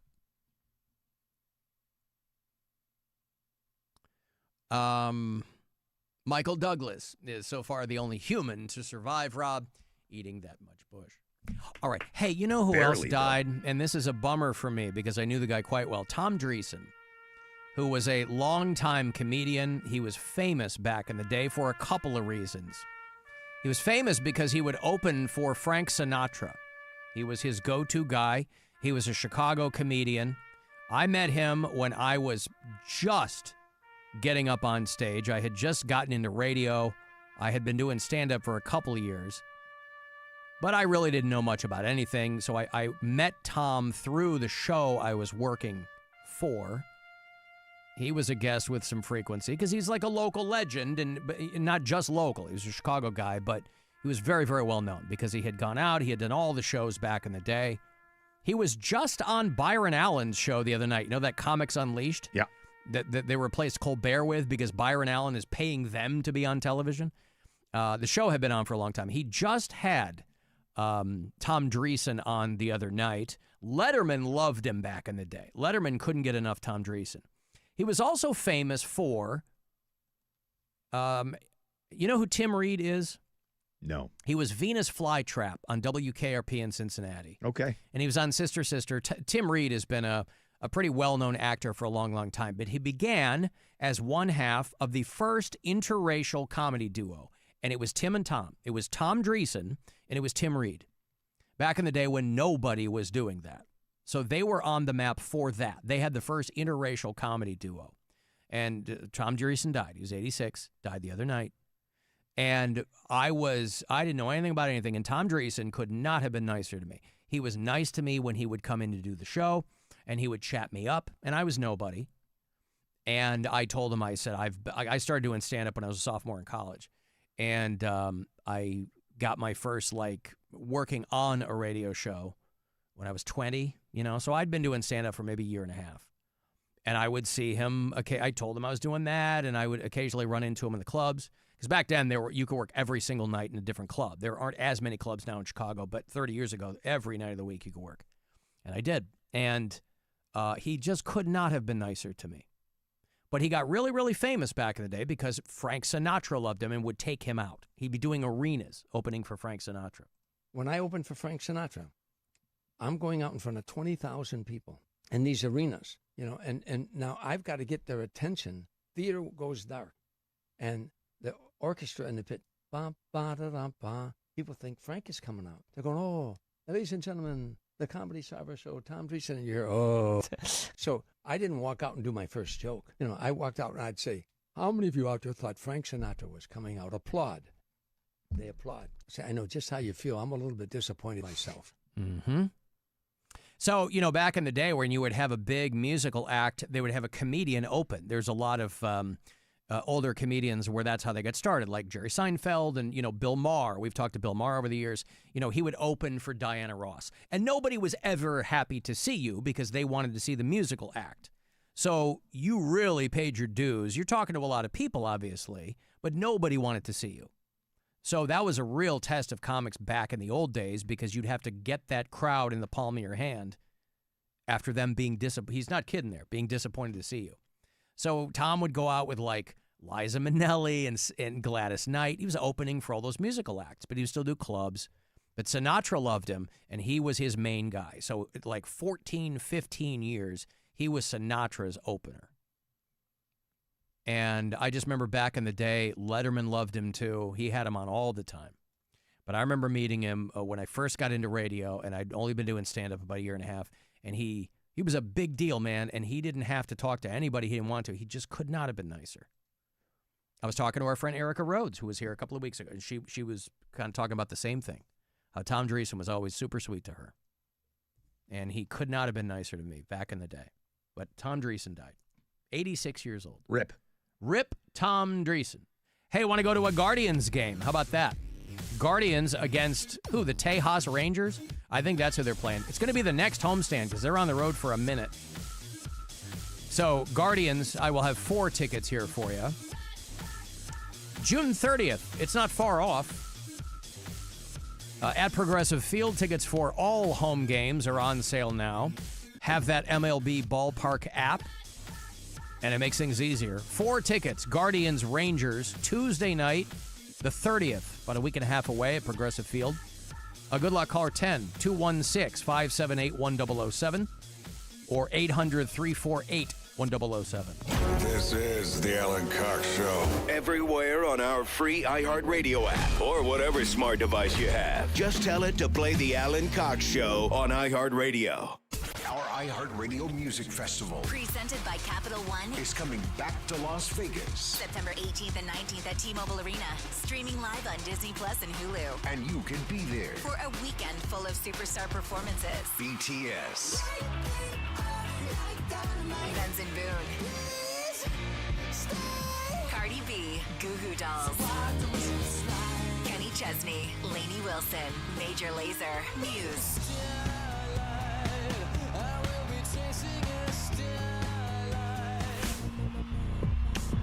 Snoop Dogg, Weezer,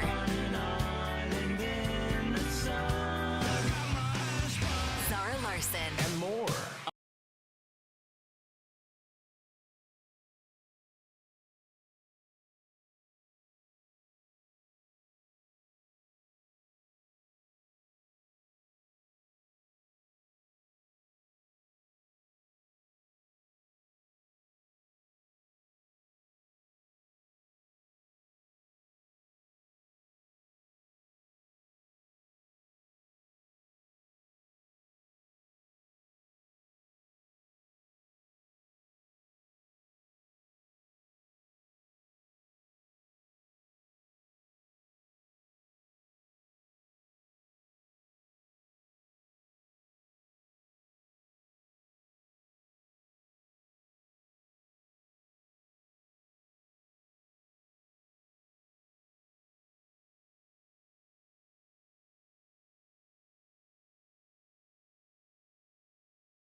The Alan Cox Show on 100.7 WMMS.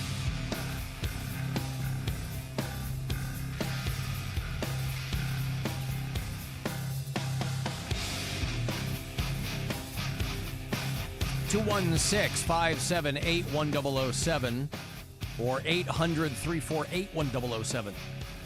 You want to join us? 35192 is the number to text.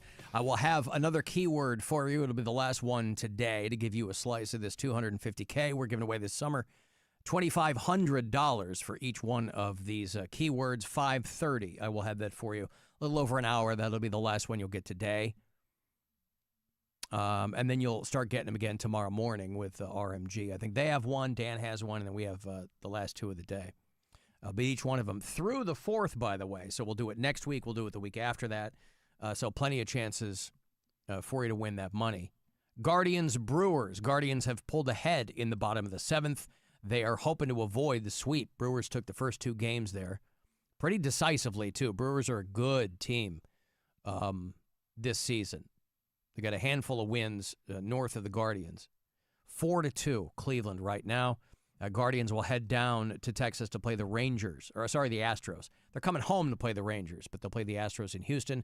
They will head up and play the White Sox in Chicago beginning of the week. Again, these are all, Rob, going to be clashes of the Titans, don't you think? I mean, the Astros aren't exactly killing it, but historically they're a pretty good team. White Sox are first in the division. Who? The Chicago White Sox. Tops in the AL Central. There's a T next to that one. Everything is topsy-turvy this season. Because who's last in the AL Central? The Royals. George Brett ain't who he used to be. Right. Yeah.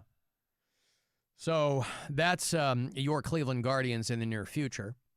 Rit almost talked to me in the break there, too. Oh, Rit Klattler? Yeah. Over in the news department? Yep. What did he say? I walked out. And he was waving his hands, and I walked over, and he just pointed at his screen. He didn't talk to me, but he pointed at his screen, and he showed me that the Guardians had scored 2 in the 7th to take a 4-2 lead. And I said, breaking news, and he just gave me a look and pointed at his screen.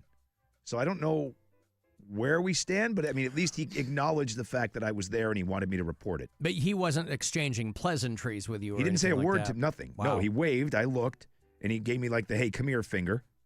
I did. And that's when he just pointed, and I said, breaking news, and he pointed at his screen again, like, hey, dummy, they scored 2 in the 7th. And you get to add to your list of people who fingered you. Yeah, right. That's right. Little Richard, Larry David, and now Rit Klattler. Rit Klattler from our news department. Yeah. So he didn't say anything about Barbara. He just kind of left it there. Remember when we had the Klattler, breaking his news? wife, He had that. He had to keep saying his wife was the breaking news source when we lost Myles Garrett. Well, but that's the mark of the old school newsman. Credit where credit is due. He did. Yeah. According to multiple sources and my wife, I believe he said. Uh-huh. Barbara Sounds Babs. like him there. No. I mean, I do a terrible impression of the guy, but I try, you know what I mean? Yeah. I'm like, I'm Rit Klattler. I don't do it justice. Jake and Menor, by the way, well done. Speaking of credit where due, he texted me that carriage guy should be called Horseface Killer. Thank you, Jake. Why the long face? Oh, my God, is that Sarah Jessica Parker? It is Manhattan. Speaking of New York, a little bit further north, Roger is one of our bureau chiefs in the greater Buffalo metropolitan area. He's the one that always sends me the new Lindy Corn ads, and there's another one that's running. We were concerned merely 2 weeks ago that perhaps something terrible had happened to her or she had decided to retire. But clearly we got some bad intel because she's still putting new ads. Where's the new ad here? Client was kissed by his female supervisor and then told if he ever complained, she'd terminate him. Does this sound familiar? Call the law office of Lindy Corn. All right. Now, yeah, Lindy, it does sound familiar. That's the premise of the movie Disclosure with Michael Douglas and Demi Moore. Remember that one? Yeah. It was a huge hit, but you had to buy into the premise of Demi Moore is your boss. Mm-hmm. She wants you to have sex with her. You turn her down, and she retaliates. Right. You're like, okay. It should have been the world's shortest movie. Yes. Demi Moore comes on to you. You have sex. The end. Yes. Credits roll. Oh, Everybody who directed bow. this? Thank Yeah, you. That's right. Not Disclosure Day. Disclosure was the movie with Michael Douglas. I remember when when I was working at Blockbuster Video, I think that it was a brand new film, and the cover was Demi Moore putting her like she was whispering into Michael Douglas's ear. I want to have sex with you. This was early 90s Demi, right? Mm-hmm. Yeah, no, right. Well, and Devotion Accuracy, also early 90s Michael Douglas. Yeah. Right now, Demi could go up to someone and do exactly that same thing, and it would still be the world's shortest movie. She looks great. Yeah. Looks dynamite. Dennis Miller was in that. Remember that? Dennis Miller gets killed in Disclosure. Spoiler. But it made money. You know, it made a couple $100 million. But you're like, all right. It was a book. Michael Crichton, the guy I think that wrote Jurassic Park and like all these books that got made into films, he wrote Disclosure. But everybody made the same joke. They're like, right, Demi's your boss and she wants to have sex, and you say no. He allows her, Rob, in the film to perform oral sex, but rebuffs her attempts for intercourse. Well. So he was, the guy's not made of wood. Right. And so what happens in the film is turnabout is fair play. She's mad because of that. She files a sexual harassment complaint against him. And now he spends the rest of the film trying to salvage his reputation and prove that she's lying. It was a good film. Disclosure was good. Barry Levinson directed it. All heavy hitters. Your Honor, it all started with her asking me for hand stuff. And who says no to hand stuff? Case closed. Once I determined that she didn't have oral thrush. Yeah. Which, ironically, Michael Douglas in real life, right, would end up with throat cancer. Yeah. From going down on Catherine Zeta-Jones. Oh, Jesus Christ. No one's going to say that is a bad thing. Yep, Michael Douglas and the horse, both having problems from poisonous bushes. That's right. Indeed. Why don't you come over here and shit on my face? What was it, Medicine Man? What was the movie he was in with Catherine Zeta-Jones? No, it was the laser movie where they, Medicine Man was Lorraine Bracco. I've discovered the cure for cancer, and now I've lost it. What is that? What was the one with him and remember. Catherine Zeta-Jones? And it might be another D movie. Catherine Zeta-Jones. Catherine and Zeta-Jones and Sean Connery, a movie called Entrapment. That's the name of it. That's fantastic. Entrapment. She's a fantastic woman. You've entrapped me with your bush. She'll occasionally need a slap because she gets out of line. We know how we treat them. It's me and Ving Rhames.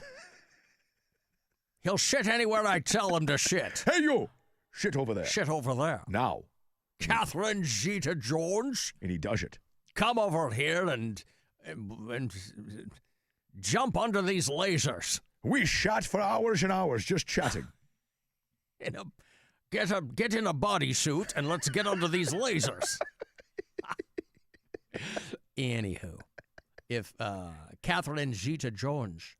Now, again, I don't know if they ever unequivocally determined that that's why Michael Douglas was afflicted with throat cancer, but I think that, didn't they? They did say that. It was like yeah. a joke, and then they were like, no. And then they were like, yeah, because with HPV, which everybody's walking around with. And yeah. But what a way to go. But he's fine now, I think. But, yeah.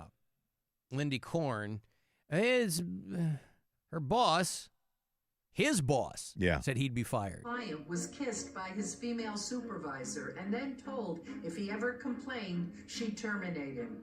Does this sound familiar? Call the law office of Lindy Korn. Now, when we talk about this kind of stuff, in our brains, in our minds, we're thinking Demi Moore, Catherine Zeta-Jones, right? His boss could have looked like Linda Hunt. In which case you go, oh, okay, well, the offense is the same, but the result might not be the same.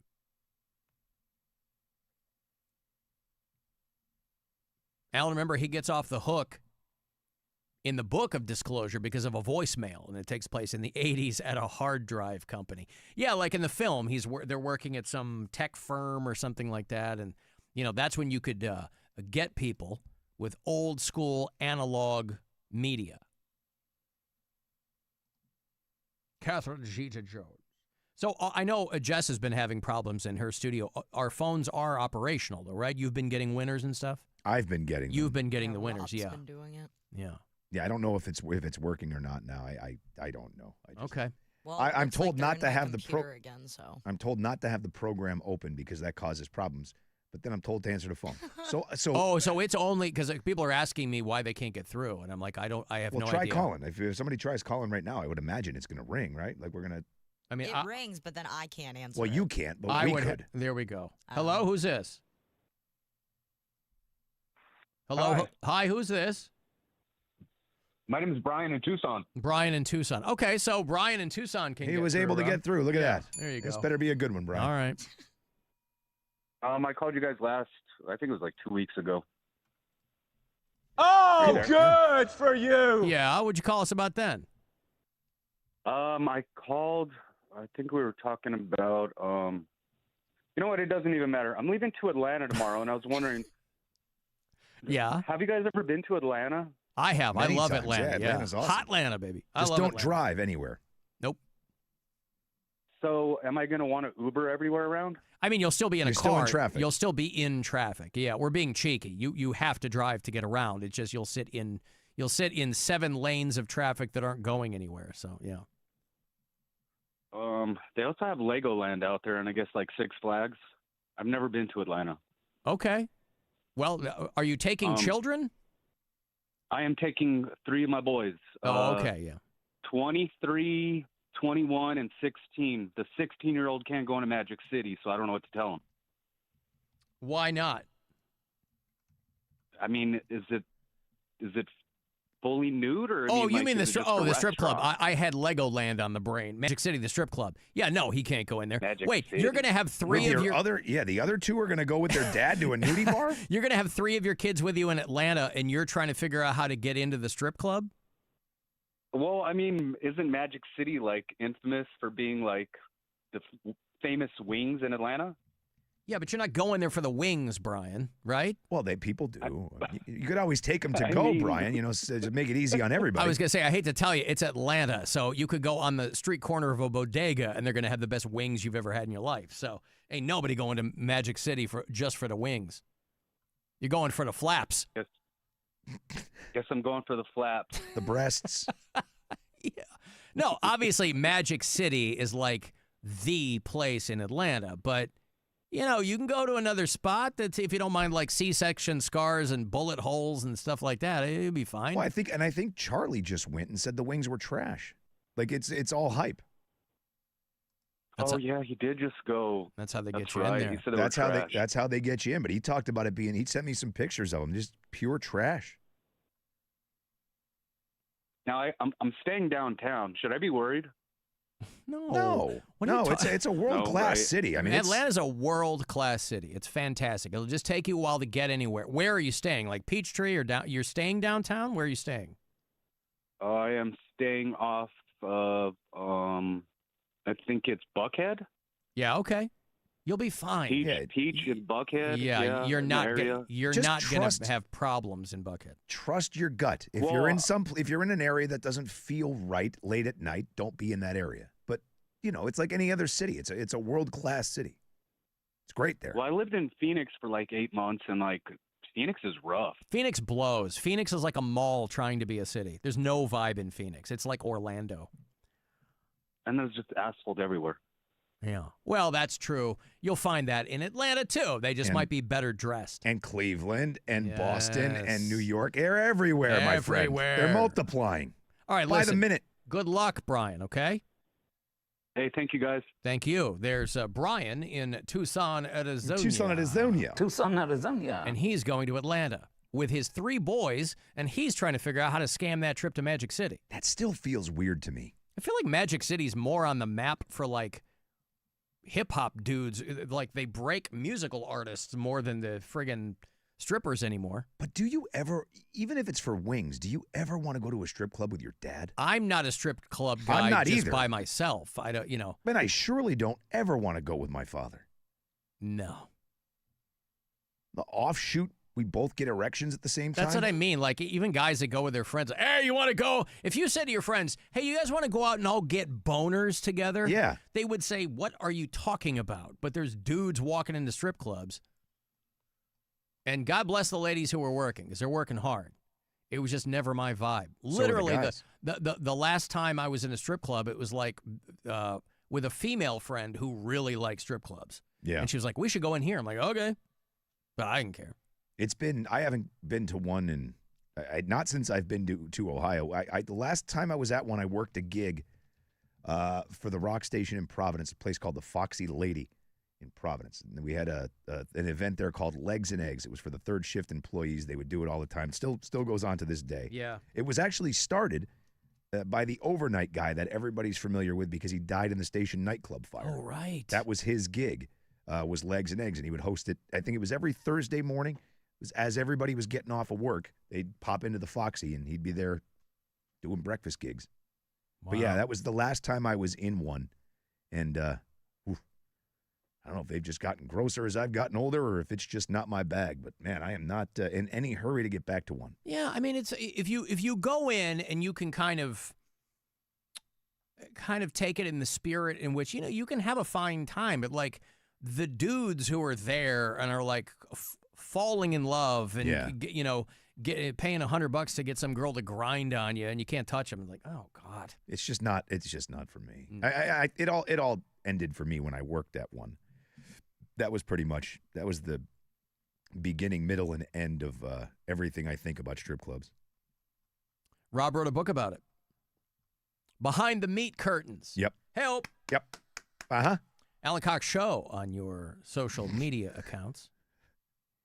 But yeah, it's fine. And listen, there are any number of fantastic gentlemen's clubs.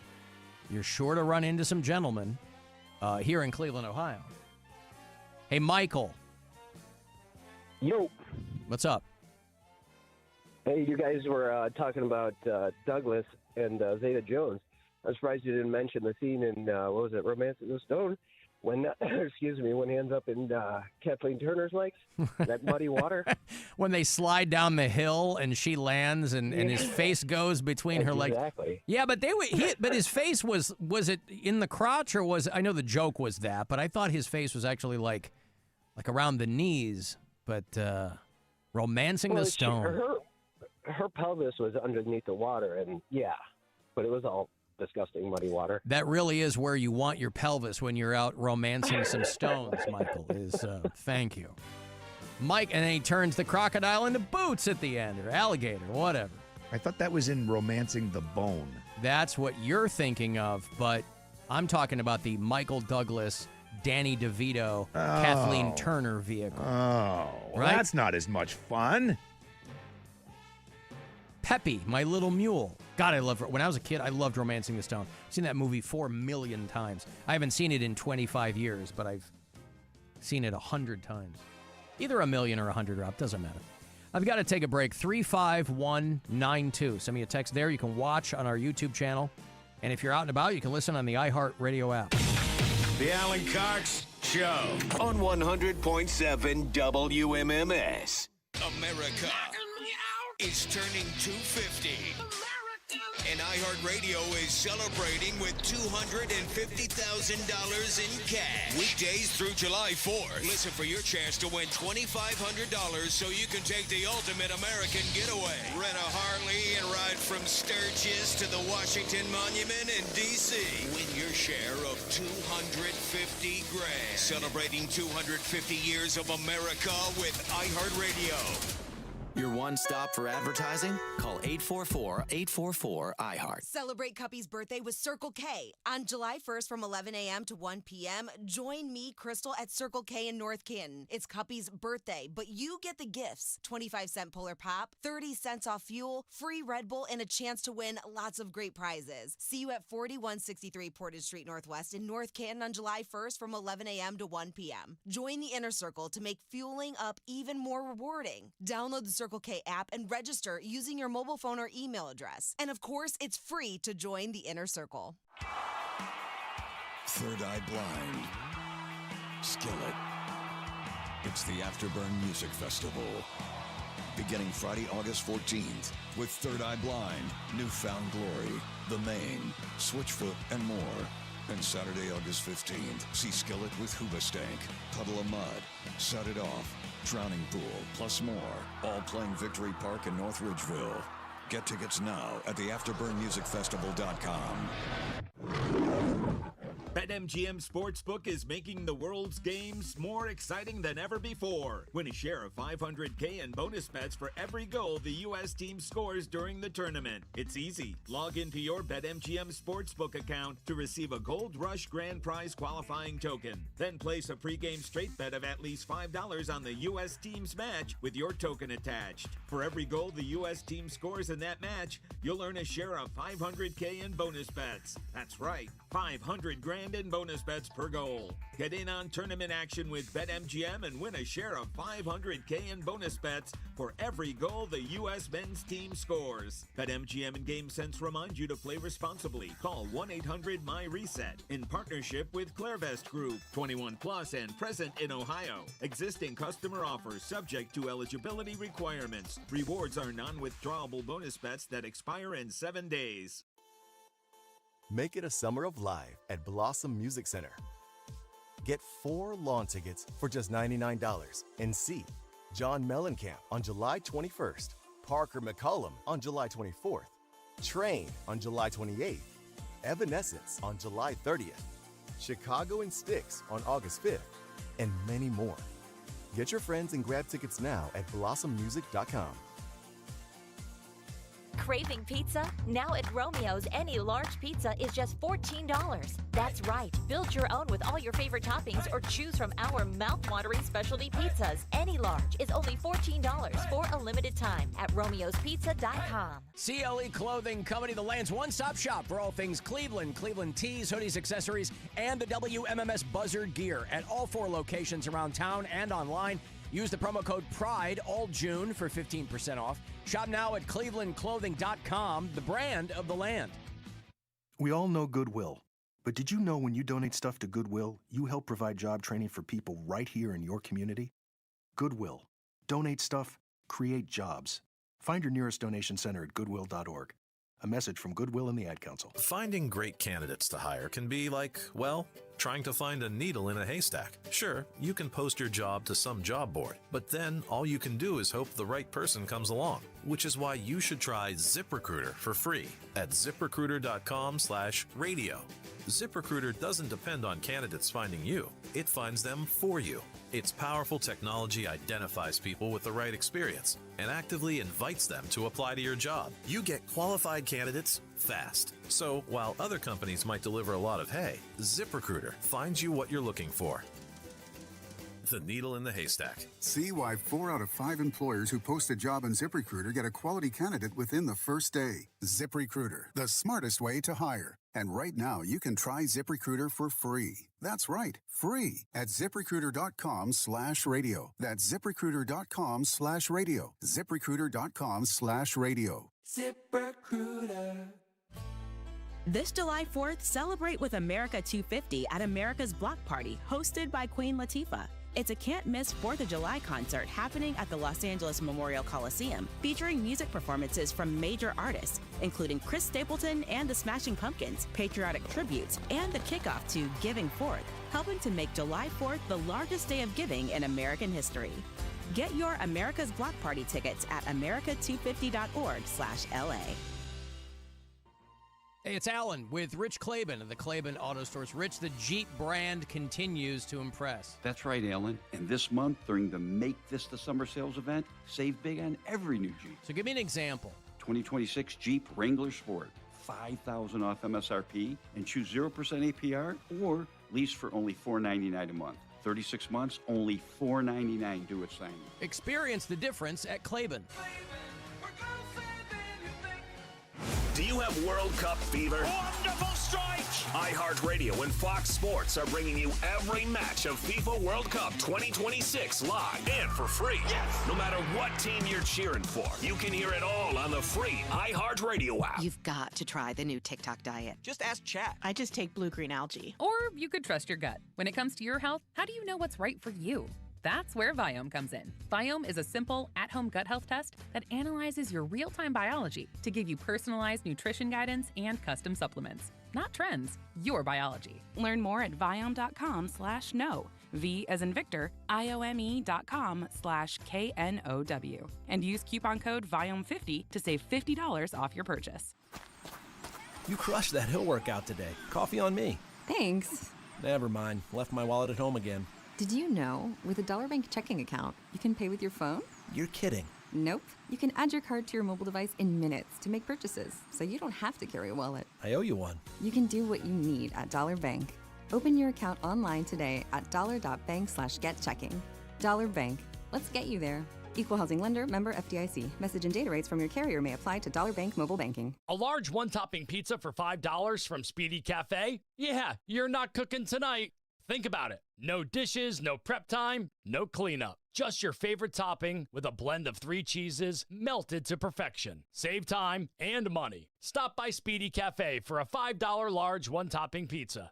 Valid through 8/25/2026, plus tax where applicable. 2026 7-Eleven, Inc., all rights reserved. Ice Cube's Big 3 is back. The most physical, fierce, and competitive basketball league on earth returns to CBS this Saturday. 3-time Big 3 MVP ISO Joe Johnson and the reloaded Detroit Amps battle 2-time Big 3 championship coach Steven Jackson's DMV trilogy, followed by Big 3's most intense rivalry. Defending champions Miami 305 and Michael Beasley chasing his 3rd straight MVP take on Dwight Howard, coach Nick Young, and the LA Riot. Watch Big 3 Saturday, 4 p.m. Eastern, 1 p.m. Pacific on CBS. Catch replays Monday, 8 p.m. on BET. Presented by iHeart. Traffic. From the Elk and Elk Traffic Center, Elk and Elk has won over $2 billion for their injured clients. Call 1-800-ELK, Ohio. Inbound East Shoreway before Dead Man's Curve. Disabled vehicle sitting in the left lane with an ODOT assist. Traffic is jammed from almost East 72nd Street. Once past that, there's supposed to be a 2-car fender bender near Lakeside. On 480 East near Northfield, ODOT crew on scene of some debris in the left lane. Accident being cleared on Opportunity Corridor near Buckeye. Jackie Roberts from the Total Traffic Center. This report is sponsored by Apollo Heating, Cooling, and Plumbing. Just like a well-trained canine, Apollo Heating, Cooling, and Plumbing is always ready to serve. Fast, reliable, and loyal to your home comfort. Call Apollo today, your best friend in home services. Go to apollo.com. This report is sponsored by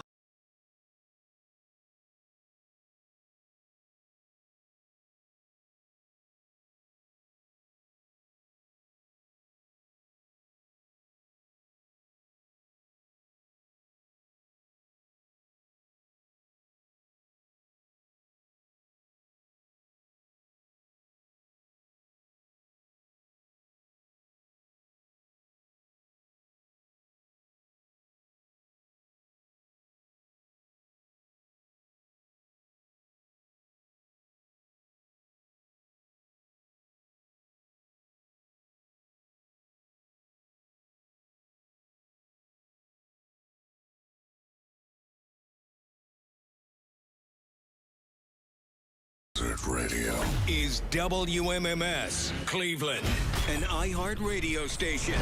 Guaranteed human. Call the Alan Cox Show. And this is when the Antichrist is going to reveal himself. He lives among the beasts and eats grass. 216-578-1007 or 1-800-348-1007.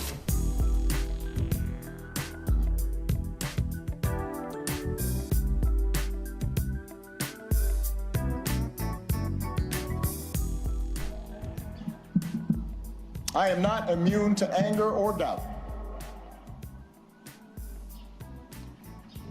But I do know this.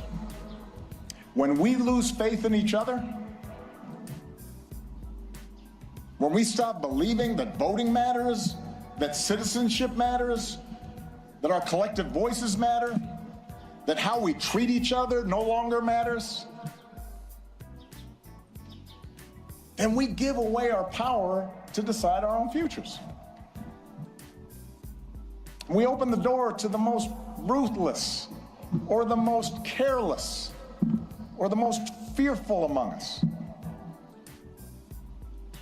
who see some groups and some people as more equal than others, and see government as nothing more than a way to divvy up the spoils and punish enemies and keep those who are different in their place.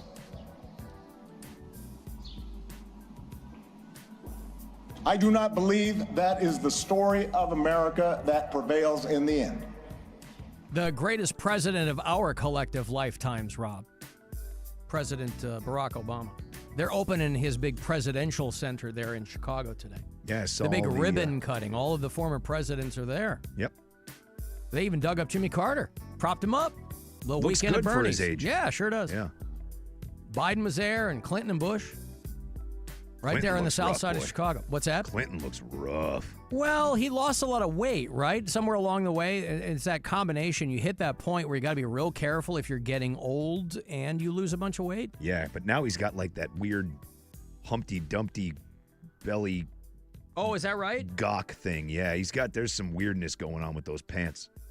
Oh, his pants. Like everything about, like you can tell his whole frontal area is not great. Wait, is it not being used anymore? Is that what it was? I don't know. All right. I guess I hadn't paid that close attention. Yeah, no, to I just saw the pictures of them, and he's kind of like standing there. He has like that old man mouth breathing face on. Okay. And like he's got like like when they show like that direct shot at Trump when it's like when you're just taking a picture of him dead on, and he just sort of has like that belly wiener. Like a fupa? Yeah, sort of. But yeah, wow. I guess, kind of. All right. Well, I mean, Clinton will be 80 this August. Yeah, and he's carrying it. Okay. He Well, just there doesn't you look go. very good. He looks very elderly. Like if you look, like Biden looks better than him. Like he looks old. Huh. I'm confused. I guess I hadn't looked that closely at him. Yeah, I mean, there's a lot Recently. more than just what I'm pointing out there, but you can see in the photo he's looking ancient. God, I love what they're trying to do with Iran. We're doing a lot of World Cup coverage. I think iHeart is like the official audio partner or something of the World Cup, so we're doing all this World Cup coverage.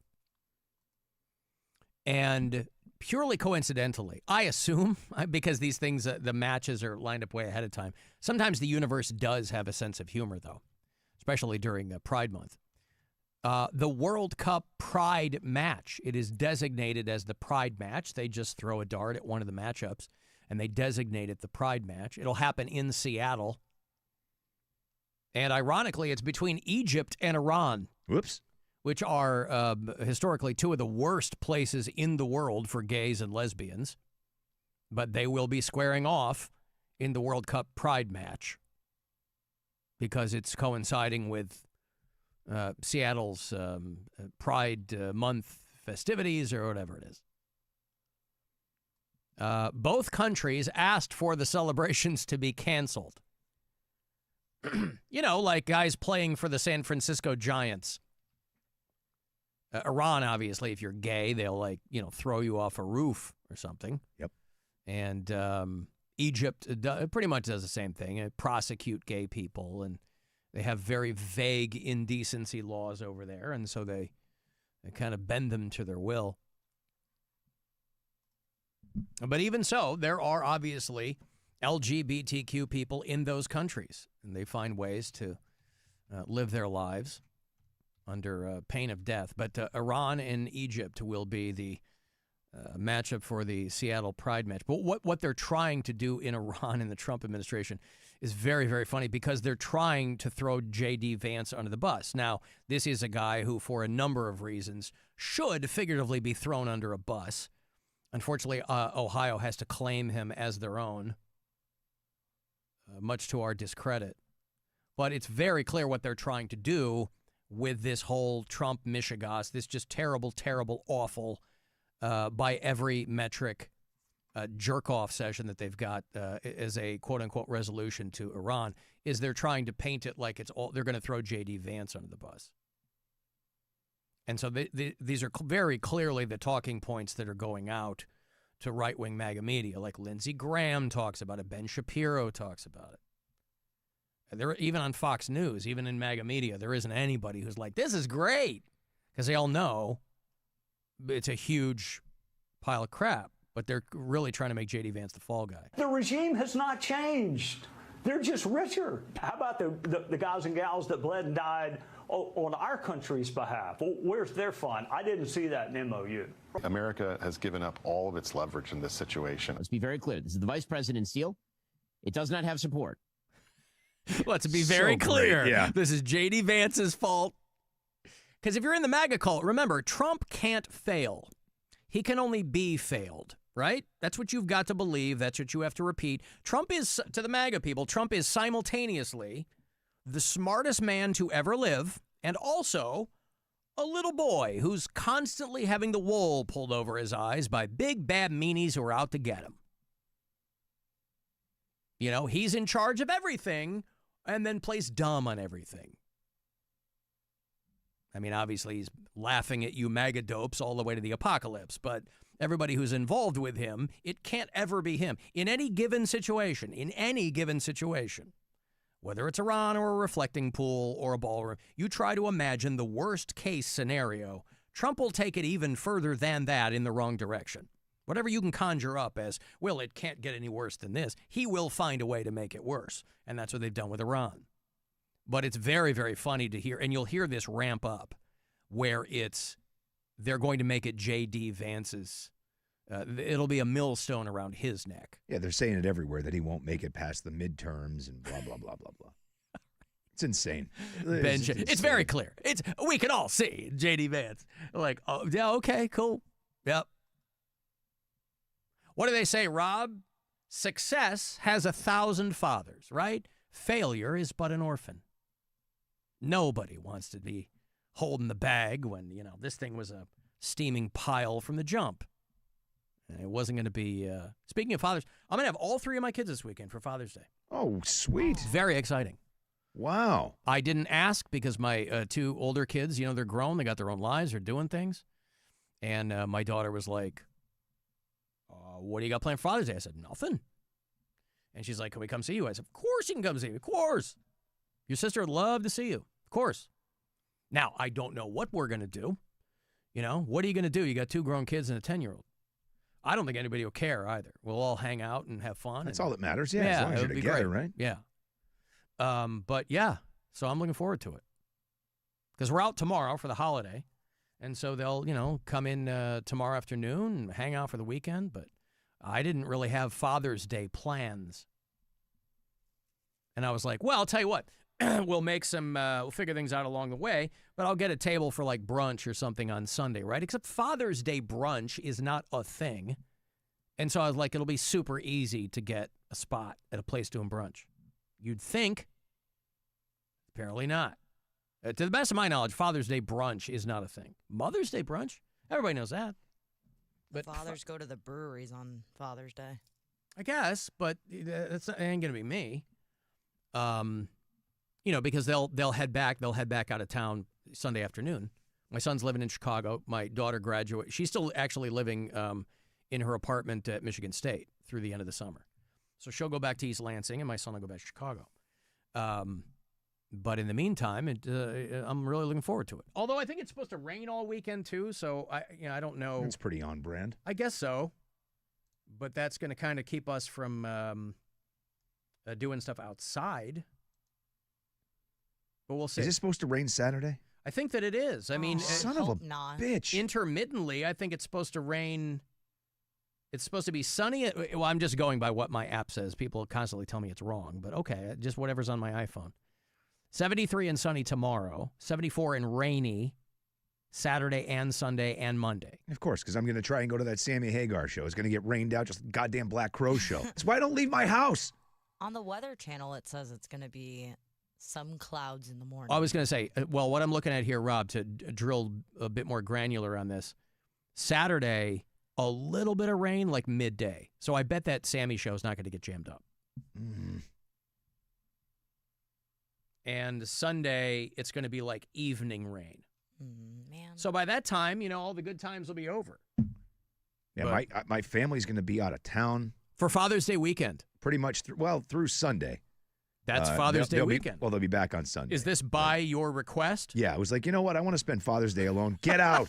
Get the F out. Well, I don't mean that, but it's like if you ask any mother what she wants for Mother's Day, she's like, to be left alone. No, Callie has a lacrosse tournament. Oh, okay. That's right. Yeah, you mentioned that. Yeah, so they're going to go to that, and then I'm gonna stay back and You're opting, though, to have like a solo Father's Day weekend. Not really. I mean, it's not a bad thing. No. Go to the Sammy show, and I got the dog. One of my dogs is old, and I don't want to board him. I'm always worried that like you board him, he gets bored until the dog dies or something. I don't know. I just always have like this weird thing, and then I feel like at the same time like he deserves better than getting boarded for being an old man. So I always feel bad doing that. So I'll just stay home and they can go. Yeah, I know. Get it. Well, listen, there's nothing wrong with that. So I'm staying back behind. I don't know if Caitlin's going to go, my older daughter. I don't know if she's going to go with them or not. But I mean, the thought of like if I were her, I would skip the tournament. I know that she probably wants to go and support her sister, but like 5 hours in the car to sit in a hotel in Harrisburg to watch some lacrosse, to drive 5 hours home 2 days later. I mean, that sounds like torture. Middle of nowhere, Pennsylvania. Yeah, it's not like they're going to Hershey Park. They're literally going to go to lacrosse games. Like, it blows. Speaking of middle of nowhere, on the subject of Pride Month, did you see about that minor league baseball team that had to forfeit because none of the players wanted to wear the Pride jerseys? No. I don't get these dudes. Do you understand how insecure you have to be to flip out about Pride Night when you're on a ball club? You're getting paid to play a sport. But also, if you're in York, Pennsylvania, you are trying to get the hell out of York, Pennsylvania. I would think you want to do anything you could possibly do. The minor league baseball team, they are called the Revolution. York Revolution is the name of the, like Prince's backing band back in the day. Right. Nothing gay about that. No. Minor league baseball team cancels. The management canceled their Pride Night game after too many players refused to wear the jerseys, which were white but had rainbows on the sleeves. The York Revolution forfeited their Pride Night game. They were going to play the Southern Maryland Blue Crabs, Rod. It was the 11th annual Pride Night for the team, so it wasn't like they had never done it before. But they're going to mark it as a forfeit because too many of the players refused to wear the rainbow sleeve jerseys. I hope to Christ they missed the playoffs by a game. Oh, God. Oh, I hope more than anything they missed the playoffs by a game. Remember that forfeit, dumbass? Good for you. Yeah. See you next season. Dick. Management said, "We're disappointed, but we also recognize the players' plight and their unwillingness to cross the line." You dopes. It's like the guys for the San Francisco Giants who were like writing, they did Pride Night, but they wrote Bible verses on their hats. Yeah.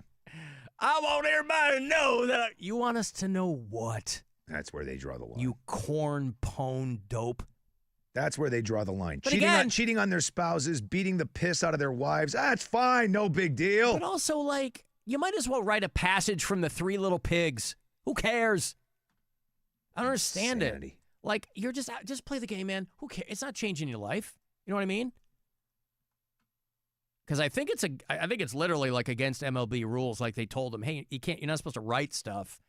Yeah, it's not unprecedented. There's always, remember like basketball players would get in or football players would get in trouble for writing stuff on their shoes and things like that.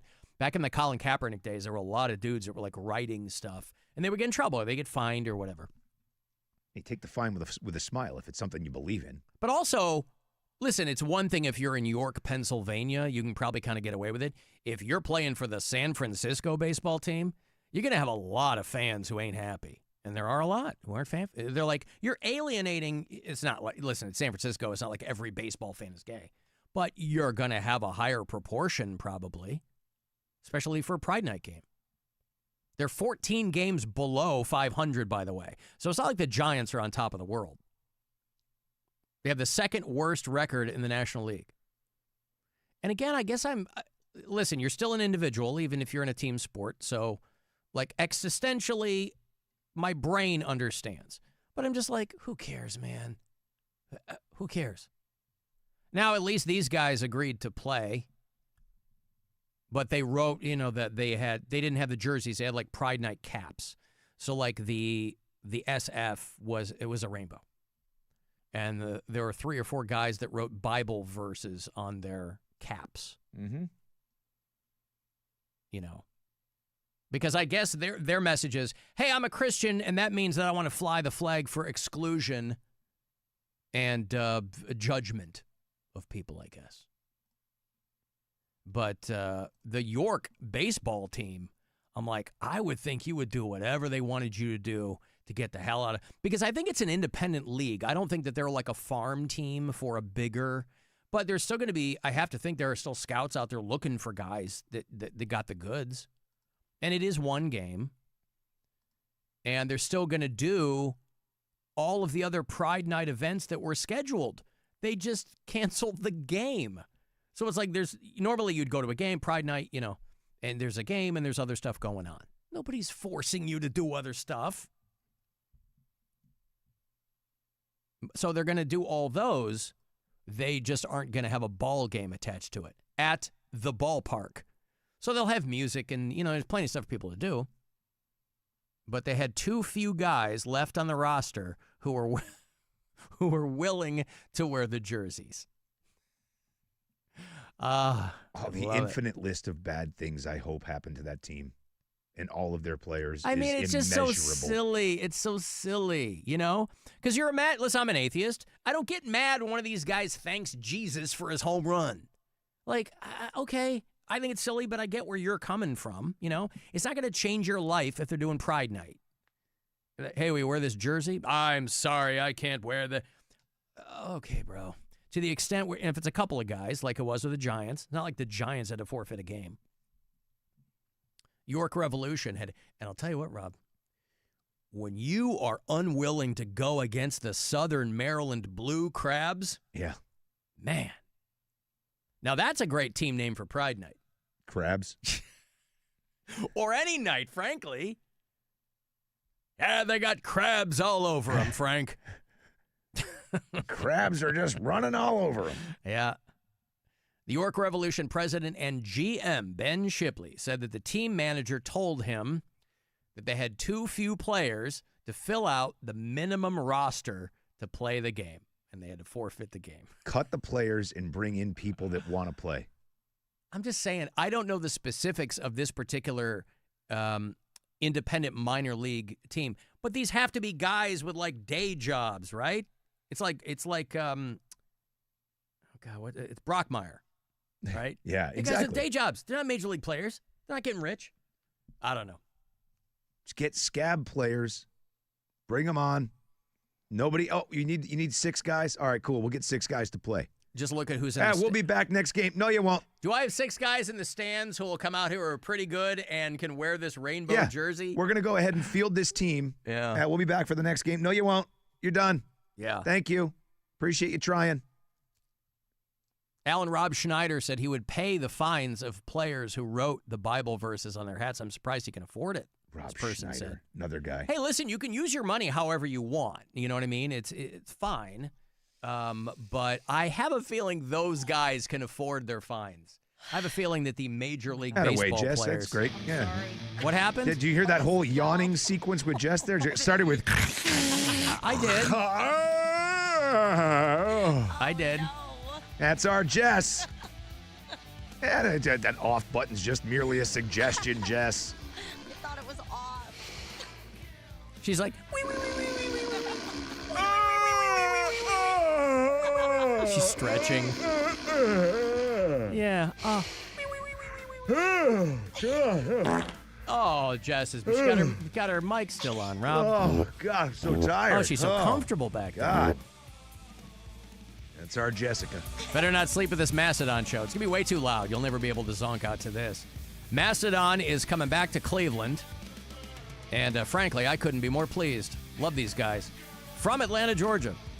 They've got Nick Johnston, new member of the band to replace the late, great Brent Hines. Mastodon on the Poisonous Weapons tour. Deaf Heaven and Alcest are two more great bands. Deaf Heaven gonna blow your brains out. Tuesday, October 20th. You'll have these way in advance. Play in the world-famous Agora. AXS.com for the details. This pair for you. I'll see you there. 2 from Mastodon in October. 216-578-1007 or 800-348-1007. The Alan Cox Show. On our free iHeartRadio app and your favorite smart device. Just tell it to play The Alan Cox Show on iHeartRadio. Our iHeartRadio Music Festival Presented by Capital One is coming back to Las Vegas. September 18th and 19th at T-Mobile Arena. Streaming live on Disney Plus and Hulu. And you can be there. For a weekend full of superstar performances. BTS. Benson Boone. Cardi B. Goo Goo Dolls. Kenny Chesney. Lainey Wilson. Major Lazer. Muse.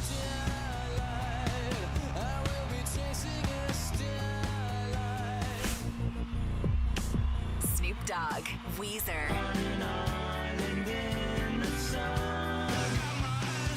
Zara Larson. And more. Are you ready? Once-in-a-lifetime moments you'll have to see to believe. So good. Only limited single-night tickets remain. Get yours while you still can now at AXS.com. And we'll see you at our 2026 iHeartRadio Music Festival. Presented by Capital One. From the Universal Windows Direct Weather Center, WMMS Weather. Partly cloudy tonight, a low of 60. Sunshine tomorrow, Friday's high near 75. And then mostly sunny Saturday with a slight chance of afternoon showers and thunderstorms. Saturday's high, 76. This report is sponsored by Levin Furniture and Mattress. Relaxation starts at Levin Furniture and Mattress. Sink into unbeatable comfort with Lazy Boy recliners starting at $395. At Levin, you'll find the largest selection in stock and ready for delivery. For Lazy Boy, shop Levin. What? The Coit. For all those four-letter moments, just remember ours. Coit. Hey, it's Alan for Northeast Factory Direct. It doesn't really matter what room of your home is begging to get some new furniture in.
101 and listen now.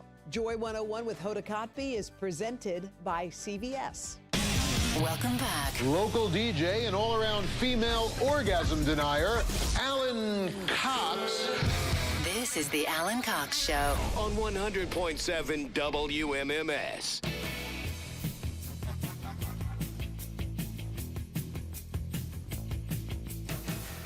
Jess awake? I can't tell. Hey, guys. Oh, look at that. She is hey, awake. She is. Well, she has been working hard. You have gigs this weekend again? No. You doing a Father's Day gig somewhere? No. Now, what will you give your dad those steaks for Father's Day? What will you do for Father's Day? Anything? I have to Such imagine a you do good something. idea. Yeah. Well, I got to work on Father's Day, but after I'll hang out with them. Mm-hmm. But then Saturday is Wesley's birthday party. Oh, right. The corn. Yeah, the corn. Mm-hmm. So Father's Day in the Hutchinson household is not a big deal, it sounds like. What do you mean? Well, you said, well, we'll hang out. I don't know. We just hang out with my dad. Maybe grill. You mean your dad will grill? No, I like to grill. I'm a grill master. Ah. Oh, God. Mm-hmm. I am. Mm-hmm. What do you grill? Wouldn't you be a grill mistress? Sure. What do you grill? Whatever I'm given. Steaks? Whatever you're given. How often are you given something to grill? You could grill. Never. You know, I'm it's not allowed to grill. There we go. It's very. I was gonna say back it's to- very different if you were grilling like a steak than salmon or something. She's being facetious. Correct. Yeah. I see. What it sounds Well, like. if given the opportunity, I could be a grill master. I'd be really good at it. You know, you have multiple opportunities to grill. I don't own a grill. You don't own a grill. She's just a pro at it, isn't it? How would you be given the opportunity then? Your dad has a grill. Mm-hmm. Yeah. He has a couple grills, like a charcoal grill and then a regular grill. My daughter, she and I were walking the dog the other night, and someone was grilling with charcoal. And I love that smell. It reminds me of just when I was younger. You know, we didn't really go places when I was a kid. But on a number of occasions, we would do the thing, Rob, where you'd go to like the state park and grill. Yep. You know, and you'd throw some charcoal in there. They have those tiny little grills there in the park, and you throw a couple of dogs on there or whatever. And my dad would do that. So I have a lot of very fond memories of like that charcoal smell. My daughter did not like it at all. Oh, I love it. Because I don't think that she, you know, she's only 10. I don't think, you know, it's kind of fallen out of favor. And she didn't associate it with anything good. I don't even know if she had smelled that. But she's like, what is that? I go, that's charcoal grilling, and it smells great. Yeah, I switch it up. I have a charcoal grill. I have the smoker, the Traeger, and I have a gas grill. I don't have a charcoal grill. I've got a Weber gas, and I've got the Traeger, which I never use. I'm so regretful of buying that, because I think I kind of misunderstood what I was going to be doing with it. I spent a lot of money on it, and it just sits under that cover. I finally got mine back from the move. It was in my neighbor's garage for quite some time. I picked it up last weekend. The first thing I did the next day, I had it going. Bought some humongous porterhouse steaks and smoked a couple of steaks. Awesome. All right. I love it. Can you make beef jerky in it? In a smoker? Yeah. No. Oh, That would require you to extract all of the moisture from it. like a dehydrator? Mm-hmm. Oh, okay. I mean, I guess if you leave it on long enough, anything turns to jerky. So, sure, yeah, I guess you probably could do it that way. Mm-hmm. Nice. Alan, you can make some fruit leather in yours. Jess, how dare you? First off, let's not get into the fruit leather thing, all right? Now, though that you can make those much more easily in like a standard food dehydrator, right? If you're going to make jerky, like I had a neighbor when I was back in Chicago before I moved to Cleveland, he was always making venison jerky. And I'm not a huge venison guy, but that jerky was dynamite. And he had so much of it, obviously, because as you know, Rob, the venison animal is quite large. And so it would he'd always be handing me giant baggies of venison jerky. And I was like, I don't need all this, but damn if I didn't eat all of it. So you would have to buy I think you have to buy a specific kind of dehydrator if you want to make jerky. Or at least an easier way to do it. You got to make it real thin, and you got to marinate it and all that crap. I don't like to marinate my fruit. Hey, Woody. Alan, Yes, sir. marinating your fruit. That's my new euphemism, Woodrow. I'm just out here marinating. I'm going to spend all night marinating my fruit. How's your day? All right? So far, so good. Hey, Rob. How you doing, bro? Good, man. How you doing? Woody, how does a sword swinging son of a gun like you? How do you celebrate Father's Day? You don't have kids, right? Yeah, no babies. I usually just drink the day away and wish everybody else their day. Right. Throwing one in, you know. But your father hasn't. Your father hasn't been around for a minute, right? Oh yeah. It's been years, you know. My mom passed when I was 21. I think my dad passed when I was 25. Oh, you were a young man when you lost both your parents. Yeah. All right. But you guys are talking about grilling, and it's like a stereotypical manly thing to grill. You know, guys grill. I've never had a problem with. But my ex-wife used to grill all the time, and my girlfriend, she likes to grill. And hey, if you want to do the work, God bless, right? I'll tell you, she'd like nothing more than grilling Woody, Rob. I'll tell you that. Hey-o. She would just nail him to the wall. Where you been? Get off the roof. Yeah, and I don't. I may have something about grills because when I was a kid, and my next door neighbor's dad, he grilled all the time, every weekend. And long story short, we were playing football catch with a purple Nerf football, and he was throwing the ball to us, and he goes, "Go out for a long bomb." And so I take off running, and he throws the pass, and he goes, "Watch out for the grill." And I just ran smack dab into a charcoal Weber grill and just knocked the whole thing over. Yeah, you plowed into an operating charcoal grill and knocked it over. Didn't catch the ball, ruined dinner for everyone, and that's the story of Woody. Yeah, my charcoal burned. Right. He got his briquettes all up in his briquettes, Rob. Okay, thank you, Woody. Cheers, guys. Mazel tov. There's Woody out there probably having a White Russian right there on the lakefront, having fun, as he is wont to do. Something definitely vodka-esque. Yes. Something vodka-infused. Yeah, vodka forward, we'll say. Yes, there you go. Maybe he's making vodka jerky. That's tough, Jess, because you have to remove all the moisture from your vodka. Or potatoes. All that's left is just a tiny, tiny potato. Hey, here's money for you. Last keyword of the day. Your cut. The $250K that we're giving away this summer, $2,500 to you. I hope it's good. Good luck. Now's your chance to win $2,500. Just enter this nationwide keyword on our website. Birthday. That's birthday. Enter it now. WMMS.com.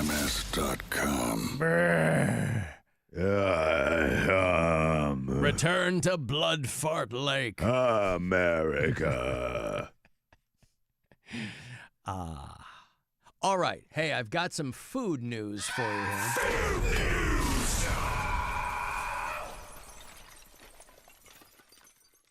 Guardians avoid the sweep. They're in Milwaukee. 4-2, the final. They will play in Houston, first of 3 for the weekend series tomorrow night against the Astros. Now, also in Milwaukee, police are investigating a guy who was being filmed walking down the street eating a rabbit. I assume some Roger and Me cosplay. It was a guy who was walking down the street through a residential neighborhood in Milwaukee. They're trying to figure out what the hell happened. This guy was eating a half-skinned rabbit. If you're watching the live stream, they blur the guy's face out because he hadn't been identified. City officials are trying to figure out what the hell was going on. Circulating and going viral on social media, appearing to show a man eating a rabbit while walking around a Milwaukee residential neighborhood. And TMZ has now learned city officials are looking into this matter.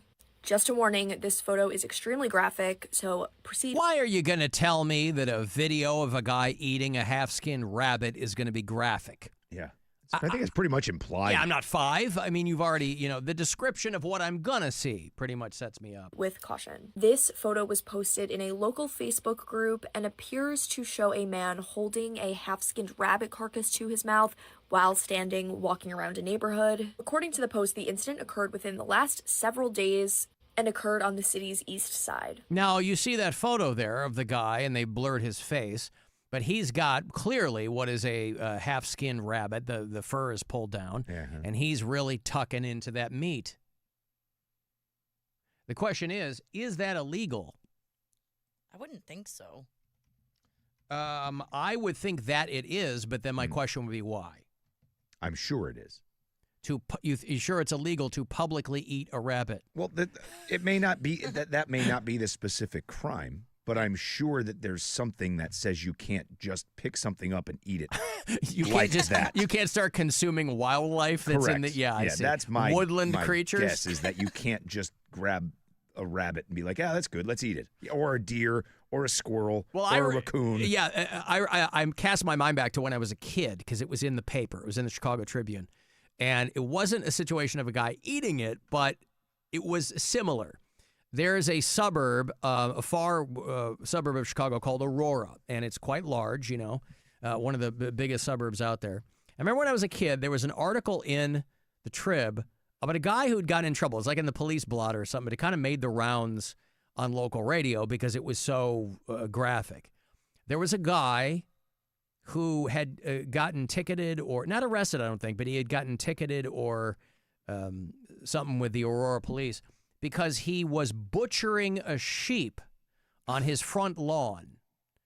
And, some people do that, right? He had purchased this animal, and I don't know if he didn't have a backyard or whatever it was, but this is a residential neighborhood, and it's suburbia, and there were people freaking out because their kids are... And there's a guy who had a dead sheep on his front lawn, and he was going about the task of shearing it and butchering it. I don't know why he was doing it on his front lawn, but he did.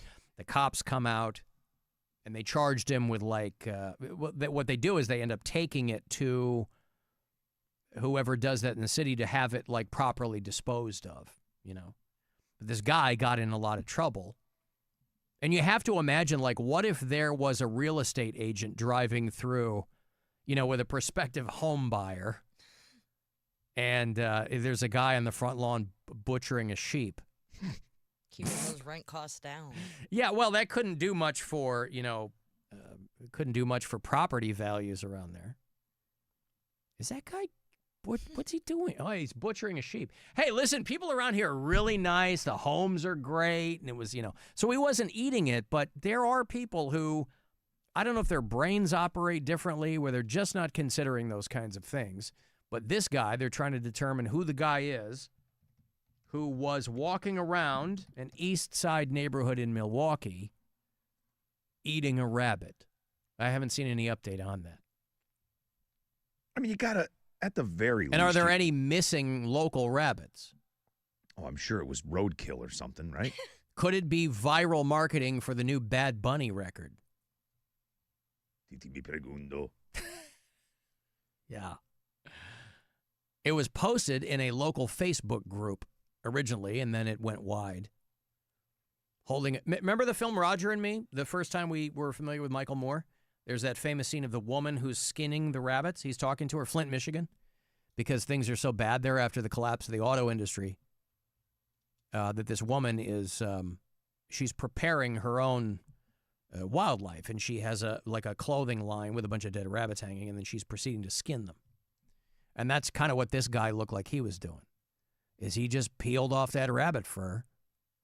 And you go in raw. Went about his business. Yeah. That's what I mean. That's where you got to go. All right, let's hit the pause button here.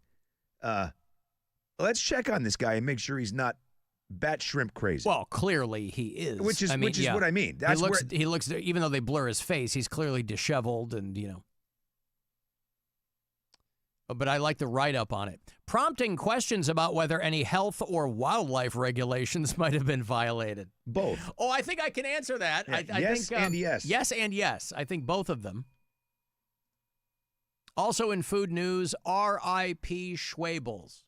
Here in Northeast Ohio, You know, yesterday we kind of got on the topic of bread, Rob, because of the vaginal thrush.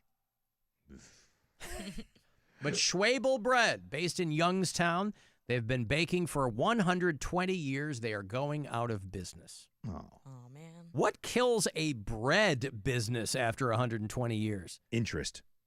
Interest in their bread? Yeah, people like the next generation. You think the kids maybe we don't make just like, all right, yeah, I get it's been going on for 100 years. My grandfather's grandfather did it. I don't want to bake bread anymore. I want to be a dentist. Oh, you mean the people working there? Yeah, I think the people running the company. No, but I mean, like, how are you selling? I see Schwabels in every grocery store I'm in. How are you not? Maybe there's more bread competition, but it's a staple. I think they just want to be done. That's what I'm saying. I think that maybe a new generation of Schwabel is like, I'm done with this. I don't want to do bread anymore. Wow. Well, maybe it's because there's so many different bread options now. Well, that's what I mean. But like the healthier they ones. also, I was watching the thing over there on Channel 3 that made it sound like that it was like market conditions that were forcing it. Maybe that's an excuse. I don't know. 120 years, an Ohio baking staple is closing for good. Schwabel Baking Company says it will begin to liquidate its assets next month. The bakery was founded back in 1906 in Campbell, near Youngstown. The closure will also impact several of Schwabel's bakery outlets across Northeast Ohio. The company says aging equipment, older facilities, and declining demand have made it impossible to keep operating. Aging facilities and declining demand. How do you get declining demand in bread? Because there's 8 million people making bread. Like, that's not like what is the brand loyalty with white bread? Yeah, but why now? I mean, there's been a lot of different bread for a long time. I think You mean they couldn't reinvest in the infrastructure? I think it's a culmination of everything. And again, interest has to, like, you have to really want to be making bread on a big level to keep that thing going. If you're going to invest millions to keep that thing going, you got to really be into bread. Make bread to make bread. Get out of it. I guess so. Well, anyway, R.I.P. Schwabel. We barely knew you, even though you were 120 years old. Lately I'm a praying that you'll always be a staying to your side. There's no declining interest in this kind of bread, Rob. David Gates and bread. 2 days in a row we got to this song. Baby, I'ma want you. Baby, was this their big song? What was their This was big the big song? one, I think, wasn't it? No. Make It With You was big. I think this was the big one. Baby, I'ma Want You, I think was, it's got to be their biggest song. Make It With You was big. I thought they had like a monster hit that I'm forgetting. I thought this was it. Oh, Everything I Own? No. No. Really? This had to be the one. Or Baby, I'ma Want You had to be the big one. Baby, I'ma Want You was a big one. Make It With You was big. Yeah. I'm looking. I don't see either. anything else that. How about Bread Fan from Metallica? Oh, now right? leave this bitch on. I got Metallica prizes next week, by the way. We're doing a $50 gas card to Circle K, and we're going to give out Reload on vinyl from Metallica. We're doing a big Metallica promotion with Circle K next week. I got a break here, though. 35192. You want to send a text? Don't they use this for the Guardians games? They do. Yeah. Guardians baseball is next. Brought to you by Schwabel Bread. No, not anymore. Update that copy. Not any Schwabel bread no anymore. More Schwabel bread. The Alan Cox Show on 100.7 WMMS. We got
Can be. This report is sponsored by Brewdog Cleveland. iHeartRadio FIFA World Cup update. Switzerland takes down Bosnia 4-1 to pick up their first win of the tournament. Puts the exclamation mark on it for Switzerland. 4-1. The match was scoreless at halftime before an onslaught of goals in the second half and stoppage time. Earlier in the day, Czechia and South Africa played to a 1-1 draw. South Africa converted a late second half penalty to earn a point. For live Fox coverage, search World Cup now on the free iHeartRadio app. Match day is better with a cold beer. Catch every soccer match on giant screens at Brewdog Cleveland. Enjoy wing specials, win prizes during the game, play tabletop soccer, and enter to win a Brewdog patio cooler. There's a cold beer for that. Reserve your spot now at usa.brewdog.com. Brewdog Cleveland. 100.7 WMMS, Cleveland. Call the Alan Cox Show. Rotten programs and very bad announcers. 216-578-1007 or 1-800-348-1007. Guardians avoid the sweep in the afternoon, are wrapping that series in Milwaukee against the Brewers 4-2. The Cleveland win. They will get right on a bus or some kind of van or something and drive all the way to Houston, Texas. Golly, I hope they have enough time before the first pitch tomorrow night, 8:10 through the weekend, and then they will begin next week, still on the road in Chicago to play the White Sox before they come back next weekend and host the Seattle Mariners and then the Tejas Rangers and then host the White Sox. So long road stretch here and then a long home stretch when they return. Stephen Canton said, where's the text? And he nailed it. This was what I was trying to think of. Alan, 1977, my parents' wedding song was If by Brett. Oh, That's yes. what it, Yeah, that probably is. If a face can launch 1,000 ships, or whatever this That song probably was the bigger That's what I was song. thinking Yeah. of was If. By Bread. By Bread. iHeartRadio remembers. Bread. Wable Bread. Picture page.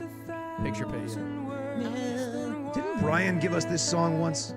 Oh, God, I don't know. I feel like he did. The way you just started singing felt very Brian-ish, and I feel like I've heard that sung before.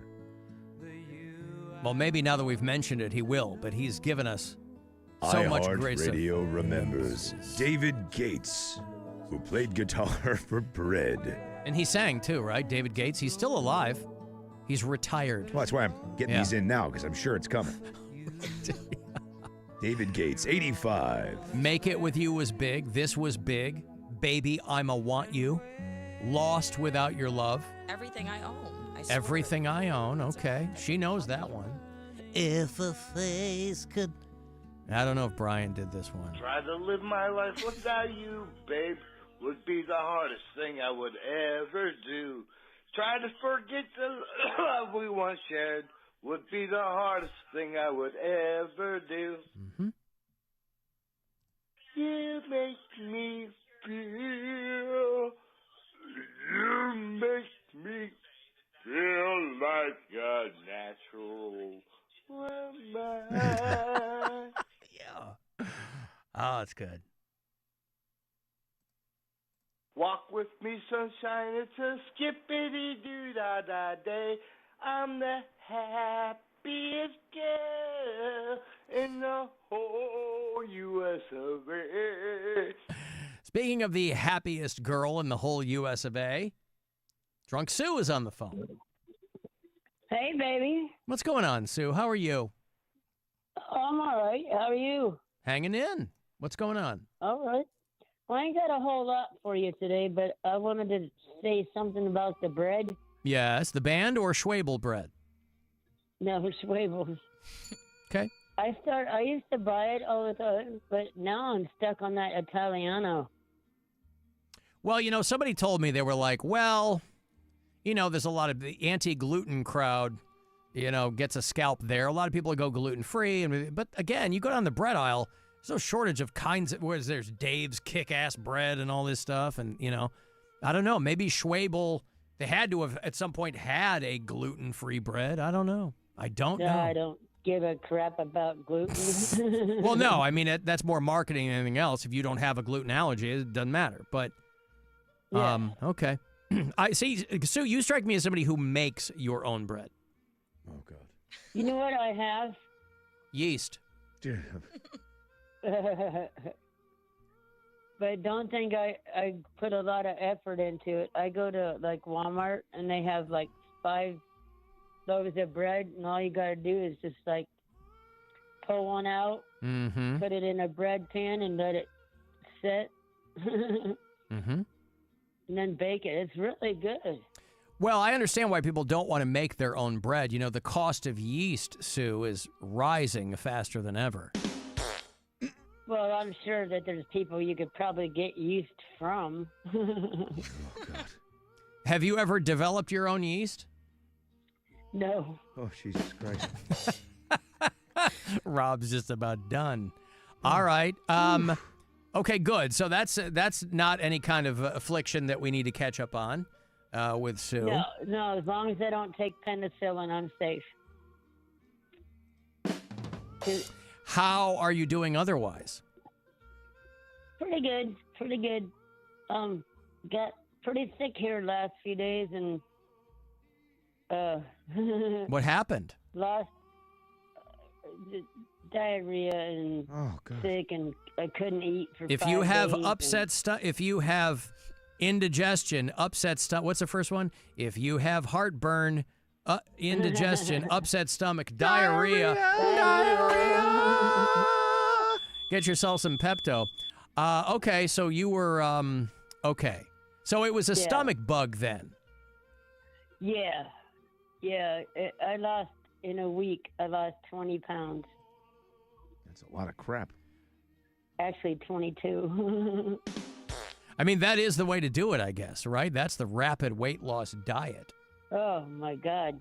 It was awful. Yeah, well, it's no fun. I was going to ask how you were from the waist down, but I guess I should refine that. How are you from the How are you from the knees down? Pretty good.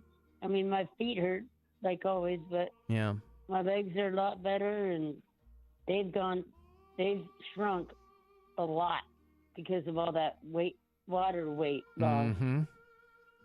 Okay. Yeah.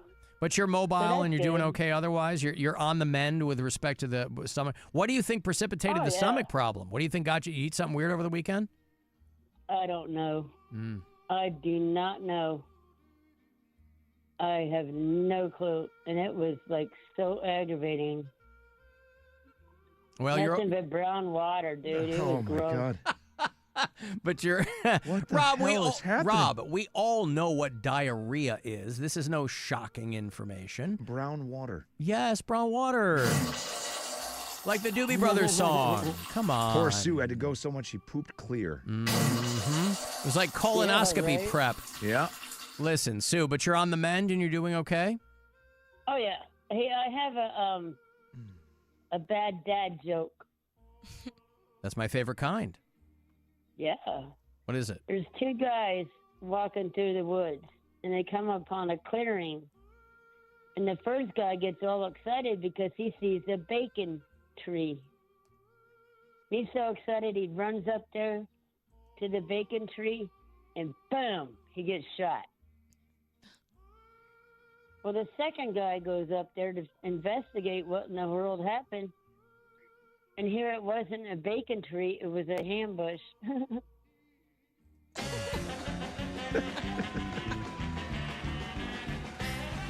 All right. I don't hate it. I don't hate it at all. I don't hate it. It was a hambush. I don't hate that in the least. No. All right. Well done, Sue. I thought it was pretty funny. Yeah, it ain't bad. All right. Thank you, Sue. Take care of yourself. You're welcome. I love you guys. Love you. There's Drunk Sue. Brown water. And a hambush.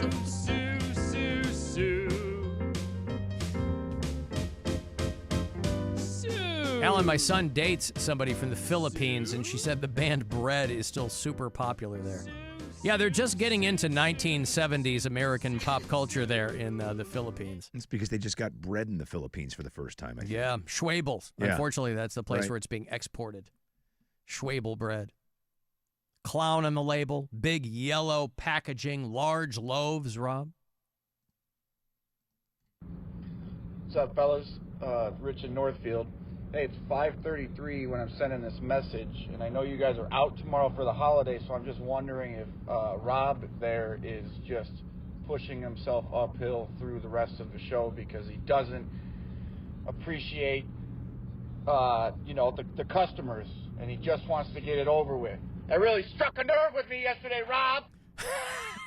Hate the show, Rob! Oh, Rob. Rich in Northfield. He's coming knives out for you. I know. Oh, that's unfair. See, I think the problem is he misunderstood what I said. I said, I'm a fantastic actor. I am like the Stormy Daniels of the Alan Cox Show. You wouldn't know that I'm mailing in this last 10 minutes. You wouldn't know that I'm faking the last 10 orgasmic minutes of this show for the week. I am a paid performer, sir. Thank you. Oh. Mm-hmm. I love bread. See, Oprah loves David Gates, too. Yep. Big fan. Daryl Gates, not so much. But I love bread. Hey, Jeff, hello. How's it going? What up? So, that Blue Oyster Cult song you were playing, Godzilla? I was, reminds yesterday. me of Well, I've been on hold for a long time then. Jeff, we were talking about that yesterday. Nelson's Ledges, Blue Oyster Cult, is out there. And I lost the whole day. Yeah. But anyways, so I used to work at this place, right? And this crazy guy would sing that song when I was on the bathroom, or in the bathroom, and he would get this can of something, whatever, WD-40 or whatever, and he would light it on fire and shoot it under the door, and you'd hear him go, "He picks up a bus and he throws it back down." Yeah, that's good. I don't hate that. That's a pretty good prank. Take it easy, guys. As great as the prank was, the best part of that call was I've been on hold for a long time. Been on hold for a long fantastic. time. That was good. He was probably listening to the podcast or something and just thought he was listening live maybe. He didn't skip a beat. That does happen. Good. Yeah, people, He goes, no, it wasn't. It was Blue Oyster Cult. Oh, that's And so I'm like, okay. funny, man. Wow. I've been on hold for a long time. I like to sing this to my daughter, and she just thinks it's so silly. She goes, "I thought he said, 'Oh no, Godzilla,'" and I'm like, "You're more than welcome to sing 'Oh no, Godzilla,'" but he's like, "Go Godzilla," and it's a goof, right? I mean, it's just like a tongue-in-cheek song, but Blue Oyster Cult, Godzilla. He picks up a bus and he throws it back down. Also, and this it's been covered a million times too. Guys lighting cans of stuff on fire while someone's taking a dump, that's a dangerous at-work moment too. It sure is. Smashing Pumpkins used to do Godzilla live, by the way. Yes. They would add it in their live shows.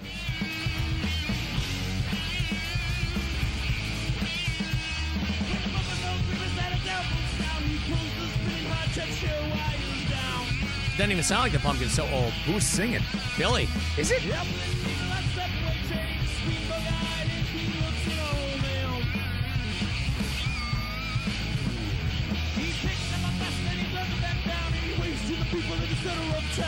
Yeah, that's back when Billy had hair. It was 1990. So they hadn't even blown up yet. They were still doing gigs around Chicago. Him. Yeah, he hadn't gotten that thing yet. He hadn't started whining and screaming yet. No, way back in the day, they would throw Godzilla in just to dick around. Hey, Jason. Yeah? What's up? I just wanted to call you and tell you you're a moron and you're stupid and you're a homosexual. Chase. Got him live. Look Come at on, that. Jason. Come on. What? This guy, he's trying to get in my face, Rob. You got our ukulele player live. Wait, that's him? No, Jess. It's the other guy that calls Alan a homosexual in song. You homosexual? No, it's definitely not that same guy. Come No, on. no. I don't know. Not the same guy. I don't know. Maybe it is. I don't need him live, Rob. I've got him recorded I'm just on saying, a number of occasions. Did he hang up after he called you a homosexual? No, I potted him down because I didn't know what he was going to say. Oh. These guys are trying to get, I already have him recorded. I just can't believe we've had him. I don't think he's ever called live before. Oh, Alan, your show is such a stupid show. Alan, you're a homosexual. See? Is that the same guy? It doesn't sound like the same guy. Well, people do sound differently on the phone that they might otherwise. Also, I don't sound like that, Rob. That's exactly what you sound like. Homosexual! I do many of impression. The Jess is one of my best. Hey, Bill. Hey, guys. Happy Father's Day weekend. I guess you guys are out tomorrow. Enjoy. Thank you, sir. And I'll give my regards to Sammy for you on Saturday. I think Rob's going to be there. I'm going to be there. You going to be there, Rob? I am, Shoot me a text, brother. Maybe I'll look you up. Okay.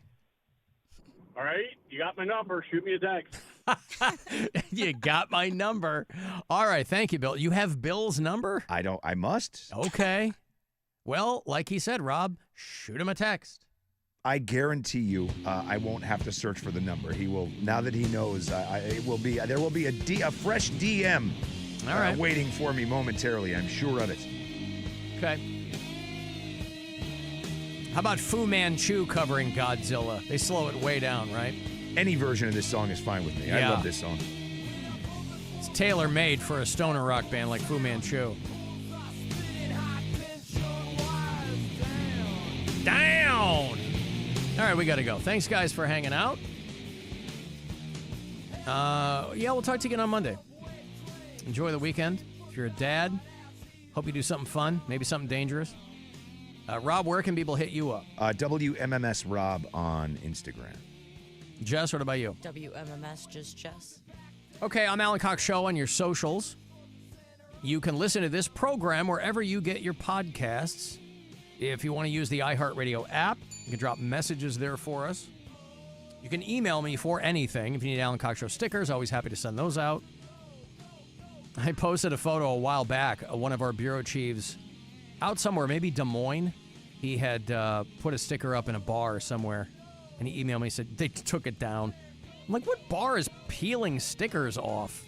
I don't know. Maybe they were too cool to have a radio show sticker up, Rob. Otherwise, leave us voicemail on the After Hours line. That is 216-986-8903. And I think that's it. Is it the Corey Roddick Experience next? It sure is. Now that the Guardians have finished for the day. Thanks, guys, for hanging out. Talk to you again. Sunday morning is going to be the Weekend Cox, by the way. That part remains the same. That is 2 hours of the best stuff from the week. 8 to 10 a.m. every Sunday.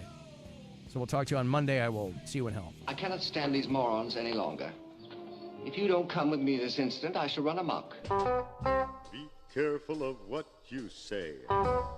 Be careful in every way. Be careful of what you do. Big Brother is watching you. Be circumspect and discreet. Stay light on your mental feet. One slip and you know you're through. Big Brother is watching you. Conform with all directives. Remember, obedience pays. And when you watch that TV screen, remember it works both ways. You'll disappear in a wink unless you can double think. You'll vanish into the blue. Big Brother is watching you. It's the Alan Cox Show.